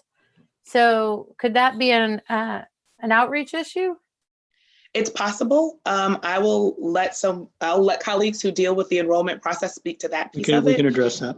And what I would say too, anecdotally, as a parent of a 4-year-old who's having to make tough choices about what you do and where you enroll and how that happens, some parents may have been waiting to see as a district where we landed with, a hybrid model, a full in-person model, a remote model, and they may be trying to balance that with their family needs, versus families who are probably already familiar with the struggles of making a school day when your children are usually in 1st grade or higher. You've kind of made your peace with that.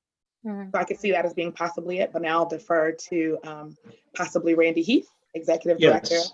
Yeah, thank you. Thank you, Dr. Harmon. Yeah, Randy will first start off with the latter question, Director Bettinger, with respect to summer registration. And then he'll lead into your question we left off with related to re-engagement of those students that we ended off the school year not making contact with. So Randy? Yeah, thank you. President Hamada, members of the board, Dr. Watts, Ms. Howley. The enrollment, so this time of the year is always a huge fluctuation around enrollment and withdrawals and everything that is going on during this time. So it is hard to judge at this time of the year what is going on in a lot of scenarios.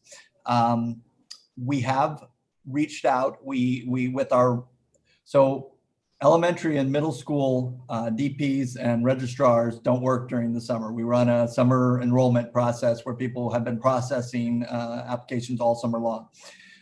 With knowing that the DPs and registrars were coming back this week, we hit a big push this last week on our websites, our social media. We reached out to our community-based organizations, really trying to get the word out again that we are taking registrations and we have a process through the district website.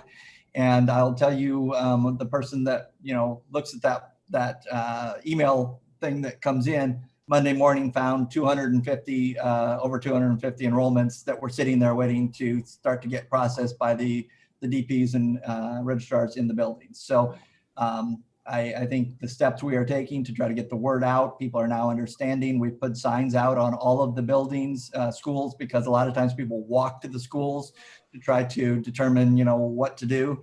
And so we've made sure that signs are on each of the school doors. And so people understand, okay, this is the process. We've instituted a drop box up at the district office where people can drop it if they have paper copies of that. And we have staff going in and collecting those and getting them there.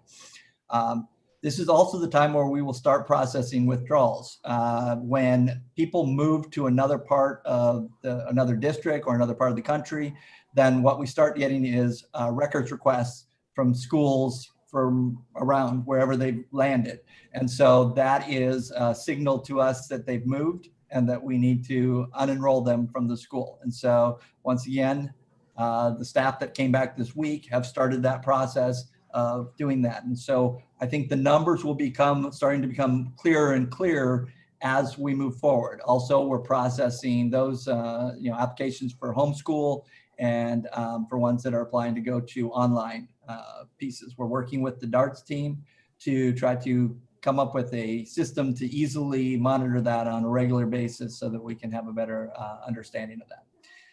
In terms of the no contact piece, I will say that the schools worked extremely hard this spring to reach out to families, to the fact that many of the schools went walking door to door, knocking on people's doors, trying to find ones that they have not had contact with. They partnered with our community-based organizations and said, hey, have you had any contact with these families? Or can you reach out maybe in their language or others? And through that effort, we were able to get down to what we believe is 236 students at the end of the year that we did not have contact with. And, some of those just may have moved away from the area and we just never got word that they moved. I will tell you that we've sent out letters again this summer and we have heard from a number of families. I don't have an exact one, but the letters worked also because some parents called immediately the number we said to call and they were like, wait, we're still here. We're planning on coming. And we're going, great, we're not going to unenroll you and we're ready to go and we'll see you in the fall.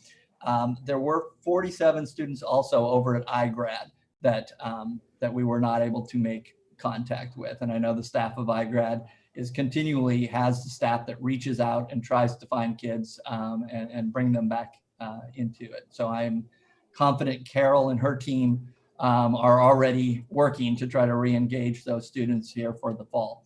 So there's a lot of efforts that are going on to try to make sure that we find those students or that we account for them by records requests coming in from another district to say, okay, now we can cross those off of our no contact list. So. Thank you. No problem. Other questions? Mr. Heath, could you please clarify for me that in the end of our school year, and during that period from March until June, were there any, I mean, what is the actual number, or do we have an actual number that we did not touch base with X amount of students during that period of time? Yeah, that is that 236 number district-wide. So those were ones that had no contact with any staff or teachers or anyone. Okay, because I mean, I saw an article in the Tacoma News Tribune that they hadn't touched base with 10,000. That was kind of frightening. So. Yeah. I will say at the beginning, we had a very large number, but our school staff worked extremely hard to find those families. Like I said, by walking the neighborhoods and trying to find those families, calling neighbors or friends or other people. I mean, they did an excellent job finding these kids. So, I mean, I think if 225 is the true number, I agree. Yeah.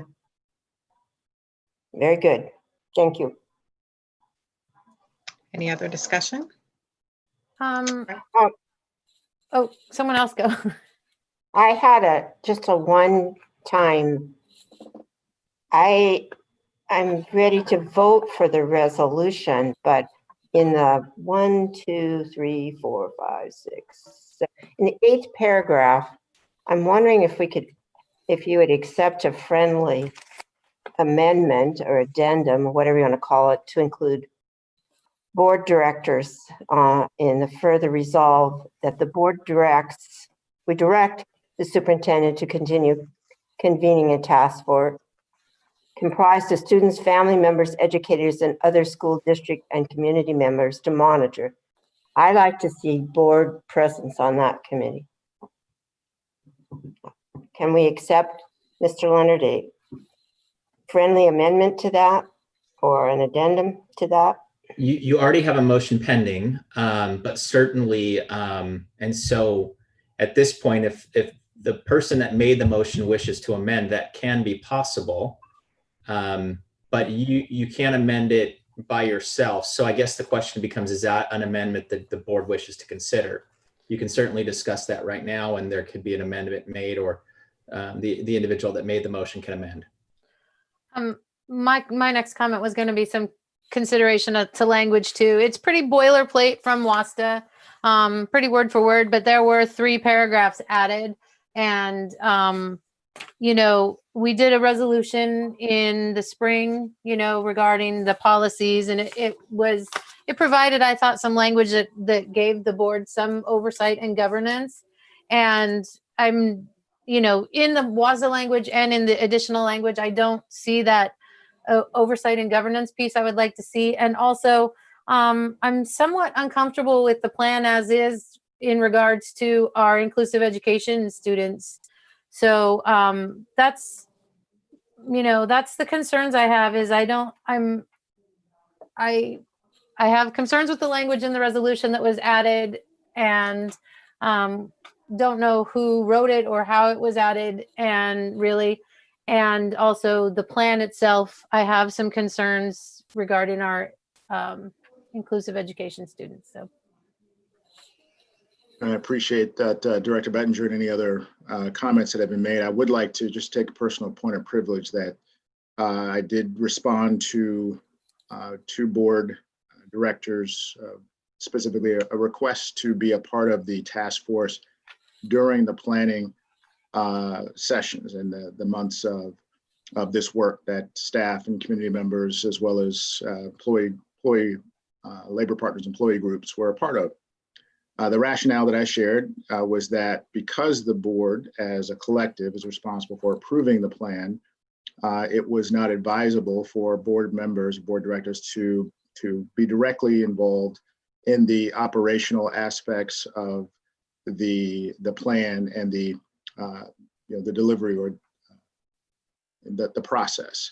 And so the rationale behind that is that as the board is approving, just by your presence may unknowingly or knowingly influence the decisions that are made by the staff who are there to work on the operational, the how, as we've talked about. So the what of the plan is exactly what we're presenting to you this evening. And I would also extend that. Again, just another way to think. I understand that you have a desire to be a part of this work. At the same time, it does also extend into the operational aspects of this plan, knowing that regardless of next steps, you will be a part of the discussion and dare I say, acceptance, not necessarily approval going forward, but that information will also be continuously shared with you throughout this process. So I just wanted to add that and certainly welcome your follow-up discussions. So I need some history. So there's never been a board director that's ever been on any committees like strategic planning, race and equity. There's never been, because those are things that the board has voted on before. Trying to think of the other committees, the dyslexia committee. So there's never been board directors that have, gone to meetings for those? If you've asked me the question that you asked, that I heard you say there's never been any board meetings, if that's your question, I can't speak that there's never been a committee with a board. I think there have been. I just simply gave you the response regarding this particular reopening plan. Right. Yes. Yeah. And like I said, the language, like I said, I don't particularly myself personally want to sit on a committee, but I do, again, think that this resolution doesn't allow for board oversight, in just a general tone like the other resolution did, where, it required superintendent consults with the board as feasible and provide timely updates. So it's again, and like I said, and more concerning to me is that the plan, I don't feel comfortable with the way the plan addresses inclusive education. And I also have concerns with something that was brought up earlier too, about our students that don't speak English as a first language. I have concerns about the plan in general. So, I would have been nice to have some more work sessions to bring some of these concerns up. I feel like we're kind of under the gun on this and needing to pass it tonight. And Dr. Watts, thank you for bringing it up, because we did have a conversation about that when I asked you about it and serving on that. And I did take your advice. I thought maybe, that was a good idea, which you had some wisdom there. The only reason I like to have a board member included, and I just like to sit there and listen and learn, because sometimes I think a lot of stuff is thrown at me, and any meeting that I can enter into with, even if I'm silent on these committees, I don't have a say, I just sit there, I learn more about different people's perspective, and that helps me. That's the only reason I'm asking for that, is because, the committees that I've served on, I've learned so much more about the school district and workings. And of course, I was a community member then, but that's the only reason I asked for that. It was just a friendly amendment. I can go with either way, to be truthful. So thank you. Yeah, I'll just say that before Dr. Watts came, this issue came up with the Race and Equity Committee. There were a couple of board members who attended previous equity meetings, but when a new administration came in, temporary interim superintendent, there were staff members who felt like exactly what Dr. Watts said, that it would not be appropriate for staff to approve this particular policy. So we were informed along the way. The only time where that does happen, my understanding is when it's a board appointed committee, such as our Citizens Financial Advisory Committee. There, you can have two board members attend without notice, but other committees initiated by the district, typically board members don't attend. Great, that helps with the oversight, the history. That's sometimes just having that history really helps. Thank you. Sure. So I have a question about the resolution, is that after we approve these, are we able to go back and add addendums to them? If there is maybe a highlighted concern, like Director Benninger is talking about the inclusive education. So if we approve something tonight, is there a way to go back and say, and then we're going to add these other processes or inclusions to the inclusive education after the fact? Matt, Melissa, did you Yeah. take a So stab at that? Thank you. So the resolution and the plan are two separate things. Right. The resolution is a template. Yes, it was issued on July 17th to directors from WASDA. And we often use those as templates that like model policies from WASDA. We added the language about keeping our back to school task force going because that was something the task force had discussed, and it's aligned to our core values of equity and community.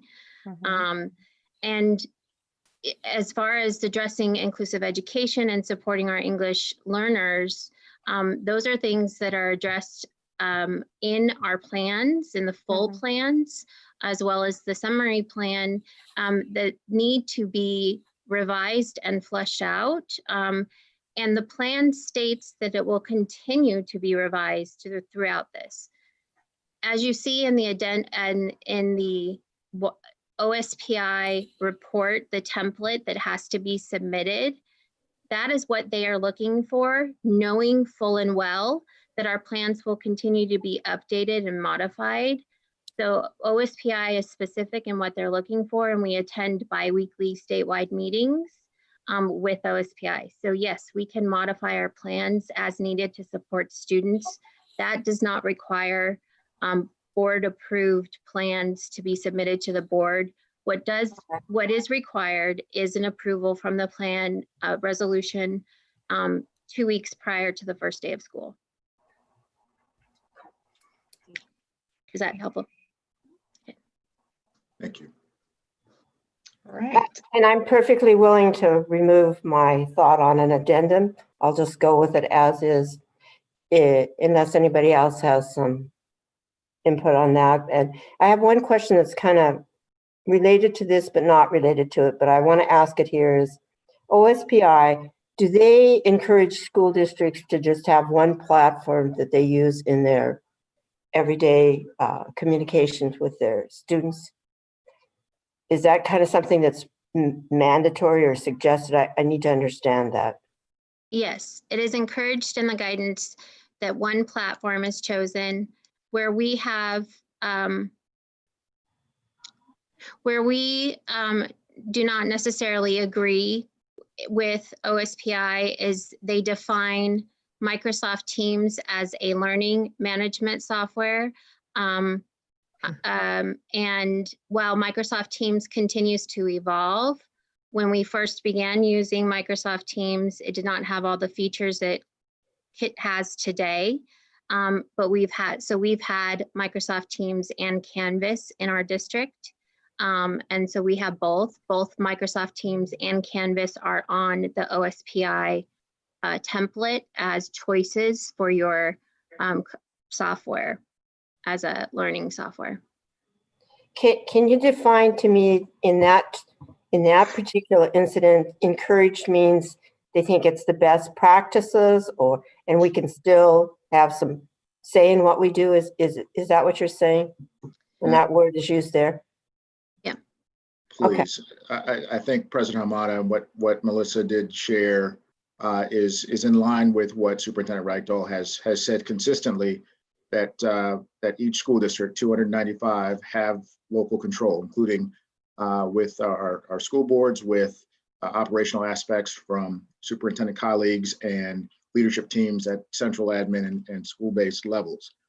Ideally, to your question about encourage, it usually, unless we have the resources to provide everyone with what they need when they need it, we're likely not going to hear the word "you must" or "you shall," because that essentially requires a mandate. Encourage is simply put, it's easier to use one system that everyone can manage effectively. If something goes wrong, it's easier to fix as opposed to using multiple. And that's really the premise and the logic behind that.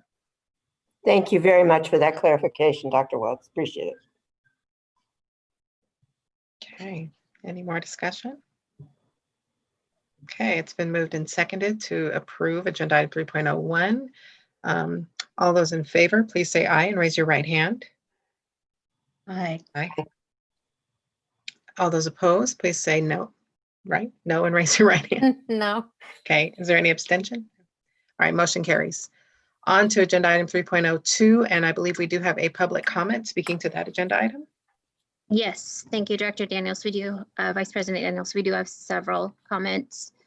The first comment is from Kim Baker. The teachers need time for our professional development on the learning platforms on how to improve remote learning in order to be better prepared to teach the students. This professional development can't happen with the current school calendar. This is especially true for elementary teachers if the platform is changing. The next comment is from Candace Sanders. I am an ECE teacher at Meadow Ridge. My parents do not have laptops yet, and as the district has not included these families in any distribution, I do not know how I will be teaching remotely, as I don't know what platform we will be using or how to teach my students with limited technology. I would like extra prep time for myself, but also for my families, as some of them are completely new to our district and to the education system. The next comment is from Kim Roberts. I am a high school science teacher at Kent Meridian, and I am writing to support the revised student calendar for 2021 and setting the start date to September 3rd. Teachers need paid time to build virtual curriculum. Many of us have spent spring and summer getting basic training on different platforms and teaching virtually, but we have been living in limbo, wondering how we go back to school, waiting for what the schedule will be like and what will be expected from us and from students. I pride myself on my craft, and given the time and respect as a professional, I know I can build a rich virtual experience. I know there are teachers who are new to some of the technology and they will need additional time to learn it. I've heard from several elementary teachers who are going to have to switch platforms. We need time to collaborate with our teams and get everyone up to speed. There are just too many unknowns to start the building and crafting part of creating an online course. And by the time we do know the details of what's expected, if we don't push back the start date, school will be starting. We can't have a repeat of the spring's online 1.0. There were too many inconsistencies that left parents and students confused and frustrated. It was and still is a huge ask to expect us to change our pedagogy, curriculum, and modify to a virtual experience to meet all our diverse learners' needs at the drop of a hat. Many of us attempted this while managing our own children's learning. What's being expected of us is no small feat, but teachers are adaptable if nothing else. But we need extra paid time to be effective in this completely new learning environment. And I know that if given the professional respect we deserve, we will rise to the occasion. Our students deserve it. And the final comment of the, oh no, two more, sorry. Amy Kafka. Please allow us teachers extra days to prepare for virtual learning by pushing student start date by 5 days. This new year has unprecedented challenges, including yet another digital tool to master, Canvas, and there's no way to learn and begin these tools with just a few hours training. This is especially important when you work with primary students, as I do. And the final comment is from Haley Webster. Due to indecision on what programs teachers will be authorized to use, teachers will need adequate time to train on these tools once those selections have been made. This is particularly important to the elementary level, as we will need to know the programs thoroughly to teach them remotely to young children. In order to do this effectively, the first day of school for students should be 9/3/20 or after Labor Day, 9/8/20. That is the end of the comments. All right, thank you, Ms. Narmi. And I do just want to point out, it sounds like that was the extent of our comments, but although agenda item 5.0 communication is on the protocol, it should not be there because this is a special meeting, not a regular board meeting. So this will end our public comment for this evening. All right, so can I get a motion for agenda item 3.02, the revised 2020-2021 student calendar? I make a motion that we approve item 3.02, revised 2020-2021 student calendar. I'll second. All right, is there a discussion? Just to clarify, this is just this will be contingent on bargaining as well, though, right? I mean, we can approve it, but the teachers also have to, different labor partners? Yes, good evening again, President Hamada, directors, and Dr. Watts, Ms. Howley. We've discussed this pushback and start time with our KEA leadership, and have a consensus that this is the best way to address the learning that needs to happen for teachers. Great. There's plenty of other issues that we're still working through, but this is one that we have agreement on. Great. I'm just wondering how you guys came to the decision to make it the 3rd or instead of after Labor Day. So that was the 5 days was the recommendation of the back to school planning task force, taking into consideration the need for professional development and the need for materials distribution. And I just have a question is, when do we start the teachers getting their training? Is it on that 27th date of August, or do they actually get training prior to starting on August 27th? You know, where they get trained on the platforms they're talking about and more training on the internet or programs. Does that start on August 27th? I need clarification on that. Because that's only 6 days, right? Well, it's 5. Good evening. I'll start and someone else can jump in appropriately. So we're still finalizing the actual training calendar. Every community has a part to play in building what the training rollout would look like. And we have identified and have received input from our principals as well as our labor partners about what makes sense in organizing those dates. So we hope to have something finalized a little clearer to present in terms of when those dates would start, but they're dates where teachers report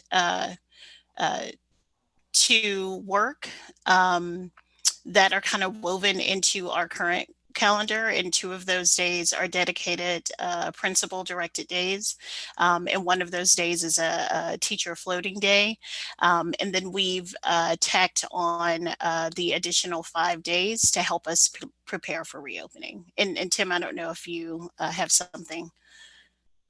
I also just wanted to give a plug for Talk 2020, which is a great professional development opportunity that is happening next week, where many of our educators and other staff members will be attending and participating in professional development next week.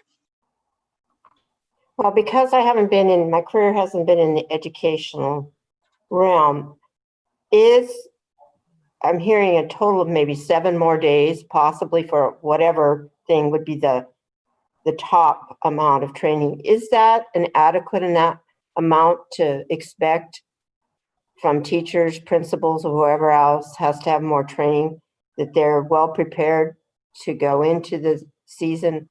I mean, or do you just kind of have to get to a way you get to the best you can do? I mean, I don't know how long it would take to have them ready to roll out. I don't know, didn't do this for a living.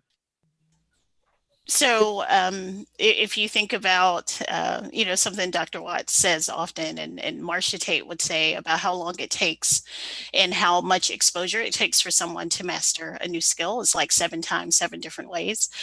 So the word adequate, I think I would probably describe how we're approaching the training rollout is what are the essential skills teachers need to get up and running and to feel comfortable delivering instruction in the tool, and then having ongoing training and supports that teachers will have access to in order to deepen those skills as they continue to practice.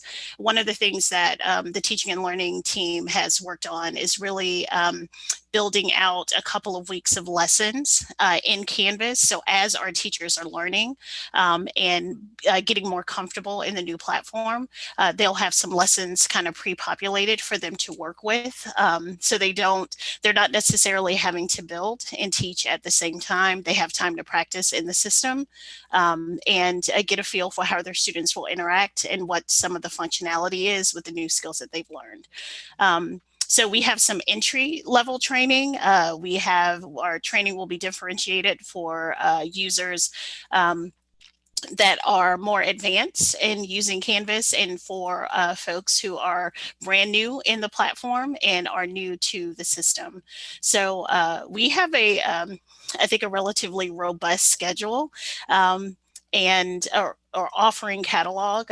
What we're doing right now is just pinning down the dates, like what training needs to happen first, and building a schedule that allows us to get all of our staff exposed to those resources within the allotted time. Thank you very much. That helps me develop more of a picture, Ms. West. Thank you very much. Any more discussion? Sorry, my son came in and talked to me, and I totally just talked over Mrs. West and President Hamada, and I didn't realize that my voice was still on. I'm sorry. It wasn't. You didn't. It was just we just heard like a very small small snip. Yeah, you're fine. You're fine. Right. Yeah. And the true parent in me, Right. I can kind of not hear kids exactly sometimes in my house, but I don't need to. So yeah, gotten used. I think all of us have gotten used to negotiating all this. So kids, dogs, it just happens. Yeah. Okay, so it has been moved and seconded. So I will call for a vote. All those in favor of approving agenda item 3.02, the revised 2020-2021 student calendar, please indicate by raising your right hand and saying aye. Aye. Aye. All those opposed, raise your right hand and say nay. Any abstentions? The motion carries. All right, on to agenda item 3.03, Sunrise Elementary Reader Board Replacement, Contract to Daktronics. Is there a motion to approve? I make a motion to approve Sunrise Elementary Reader Board Replacement Contract to Daktronics. Is there a second? I'll second.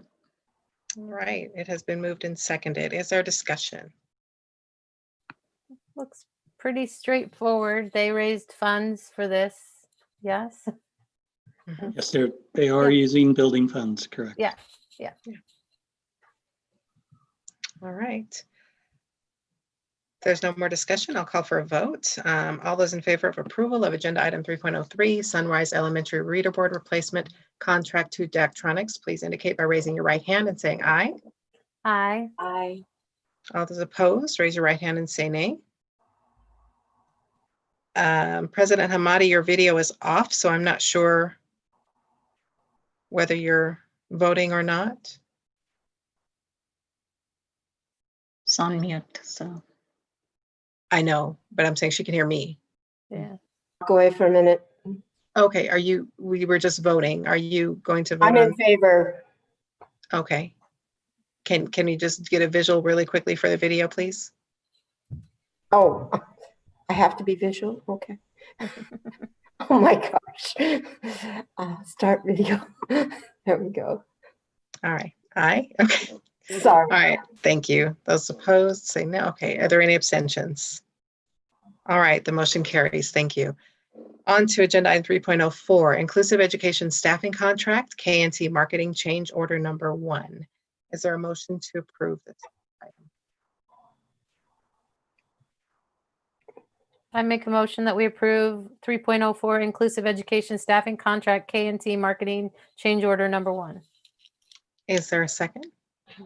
A second. Thank you. Discussion. I have lots of questions about this one that I have shared, and then I got some input.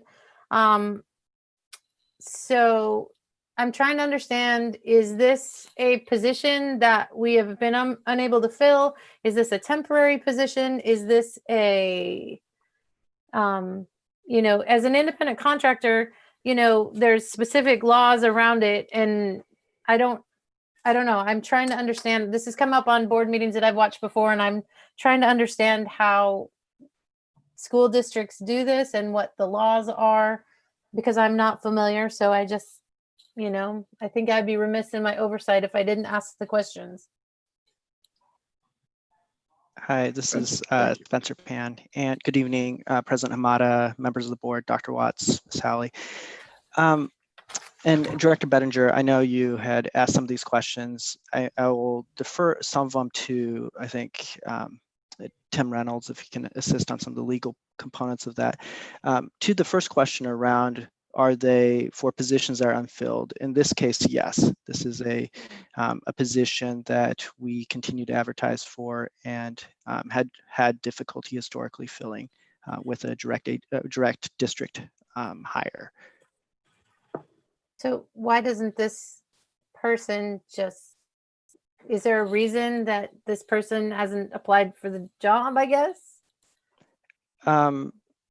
I'm not sure on how going into the individual right, kind of personnel decision right, for the individual, but the position is posted, and any viable candidate can apply and be interviewed for an open position advertised by the district. So, Director Bettinger, with regard to your questions related to independent contractor laws, I wonder if, Curtis, if you could contribute a little bit to that, and I can help to supplement. Yeah, I can. So to answer your question, Director Bettinger, this is fairly common.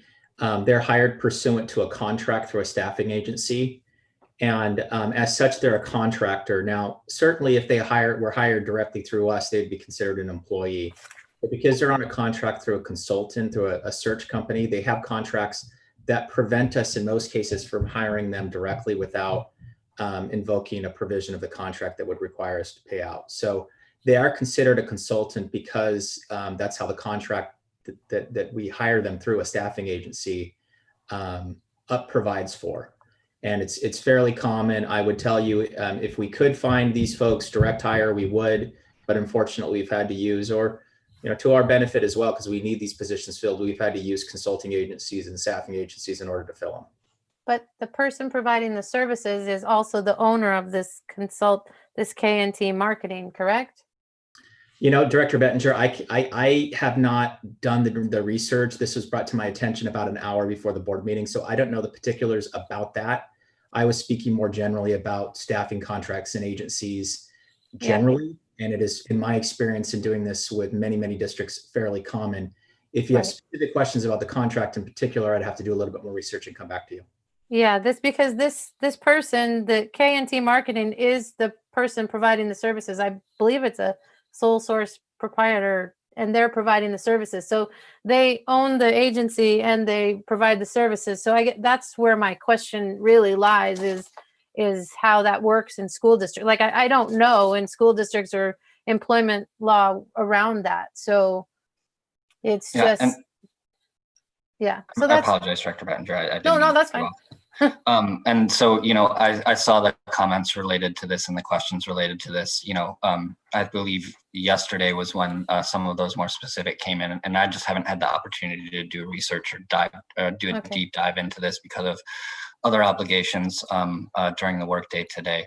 But if you have follow-up questions, I'd be happy to look into those and collaborate with Curtis on providing some supplemental information for you related to those issues. Mm-hmm. Okay. And this is a change order, right? So we've already had services with these people? Okay, so this is just adding students? Okay. Other discussion or questions?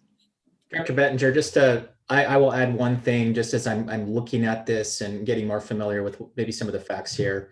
If you look at generally the difference between an employee and say a consultant, a lot of the questions that I would be looking into is who are providing the tools of the actual job, right? As they do the job, are these tools that are provided by the consultant, are these tools that are provided by the employer? So those are some of the questions that I would look at to ascertain that legal question.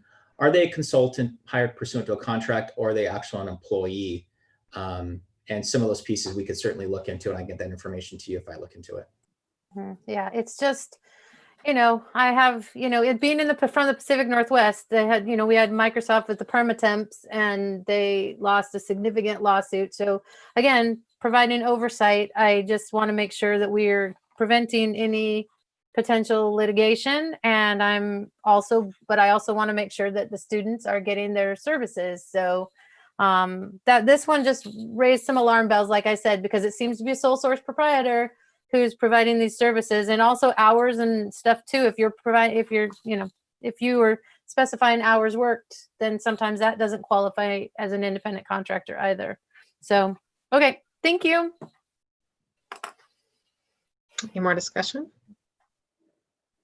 All right, hearing none, we'll call for the vote. All those in favor of approving agenda item 3.04, the inclusive education staffing contract, KMT marketing change order number 1, please signify by raising your right hand and saying aye. Aye. Aye. All those opposed, please raise your right hand and say nay. Nay. Any abstention? Motion carries. All right, on to agenda item 3.05, curriculum associates, K-5 math professional development. Can I get a motion to approve? I make a motion, we approve 3.05 curriculum associates K-5 math professional development. I second. All right, is there a discussion? So teachers are already taking this PD, right? I saw that an email come through that there was this Ready Math PD offered the 11th, the 12th, and then tomorrow. Yeah. Yes, that's correct. Our K-5 math adoption was approved by the board last year. Yeah. Yes, and what we are putting up now, is just the additional contract amount. I'm sorry, we're resubmitting the contracts and putting them up for board approval, just to make sure that when the adoption was approved by the board, that each contract as they come due will still be presented to the board for review and approval. Okay. So for the PD pieces and components that were approved last year, we're still continuing to offer some of those trainings, and this just continues to offer and provide the professional development support for schools for the duration of our contract. Great, thank you. Any more discussion? All right, hearing none, I'll call for the vote. All those in favor of approving agenda item 3.05, curriculum associates K-5 math professional development, please indicate by raising your right hand and saying aye. Aye. Aye. All those opposed, raise your right hand and say nay. Any abstentions? The motion carries. We're on to agenda item 3.06, K-5 math ready classroom and iReady online lessons. Is there a motion to approve? I move to approve 3.06 K-5 math ready classroom and iReady online lessons. Thank you. Is there a second? I Okay. second. Okay. Is there a discussion? Okay. Hearing none, I'll call for the vote. All those in favor of approving agenda item 3.06, K-5 math ready classroom and iReady online lessons, please indicate by raising your right hand and saying aye. Aye. Aye. Any opposed, raise your right hand and say nay. And any abstentions? The motion carries. On to 3.07, inclusive education staffing contract, Children's Therapy Center, change order number 1. Is there a motion to approve? I move to approve agenda item 3.07, inclusive education staffing contract, Children's Therapy Center change order 1. Second. All right, it's been moved and seconded. Is there discussion? I'd just like to say that I appreciate the information I got about this because I had no idea. I mean, I think it's a wonderful thing. I've toured Children's Therapy Centers several times. They do wonderful work there, but I had no idea that the state was running, birth through 2 years old contracts through the school district. And I learned that today because I asked that before. And so we're kind of just like a pass through, but great work to get those little ones the help they needed as soon as possible. Yep. All right, other discussion?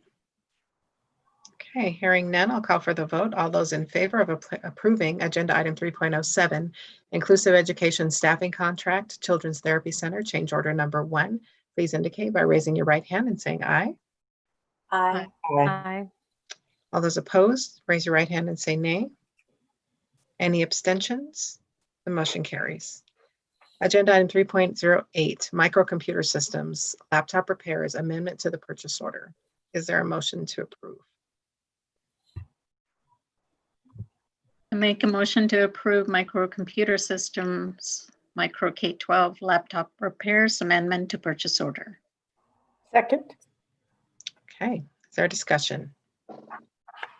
I had a lot of questions on this. I still have questions about this company, and we just recently approved that insurance plan, essentially the insurance plan. So I had a lot of questions, just so the public knows. But I guess the insurance plan only covers loss and I guess completely damaged computers. And this is something different, and I still need some more information about this company. So, but that is, so I just have a comment. That was the end. I just wanted the public to know that I asked questions, I got answers, and what those answers were. Great, thank you. Okay. All right, hearing no other discussion, I'll call for a vote. All those in favor of approving agenda item 3.08, microcomputer systems, micro K-12 laptop repairs amendment to purchase order, please indicate by raising your right hand and saying aye.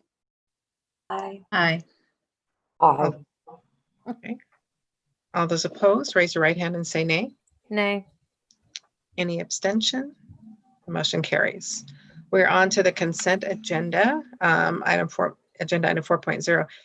Are there any agenda items that any board member would like to pull for discussion?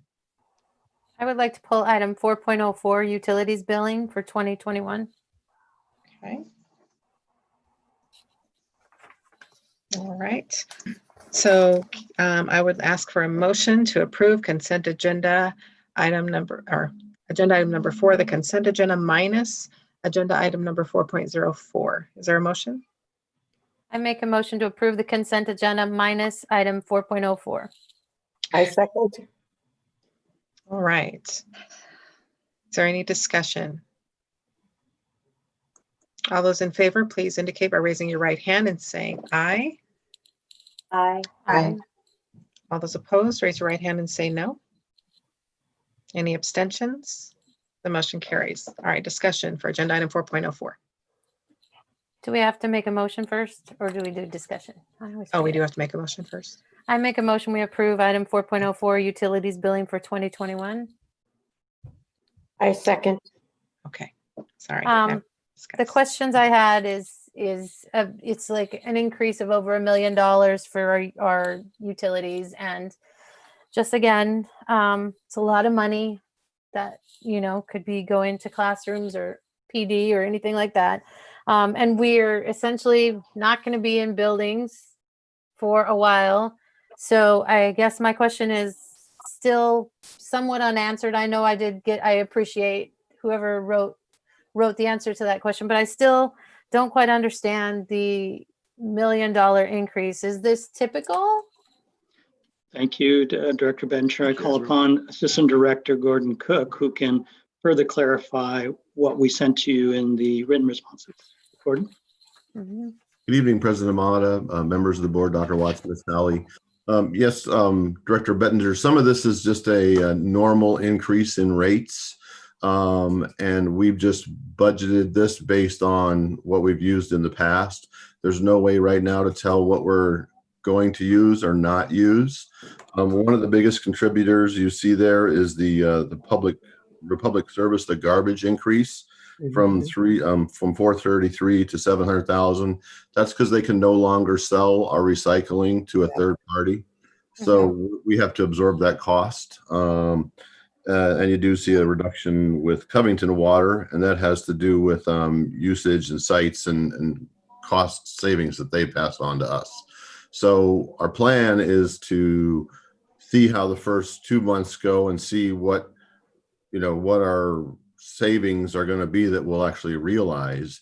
And then some of it depends on the weather. And like I said, these are just budgeting estimates.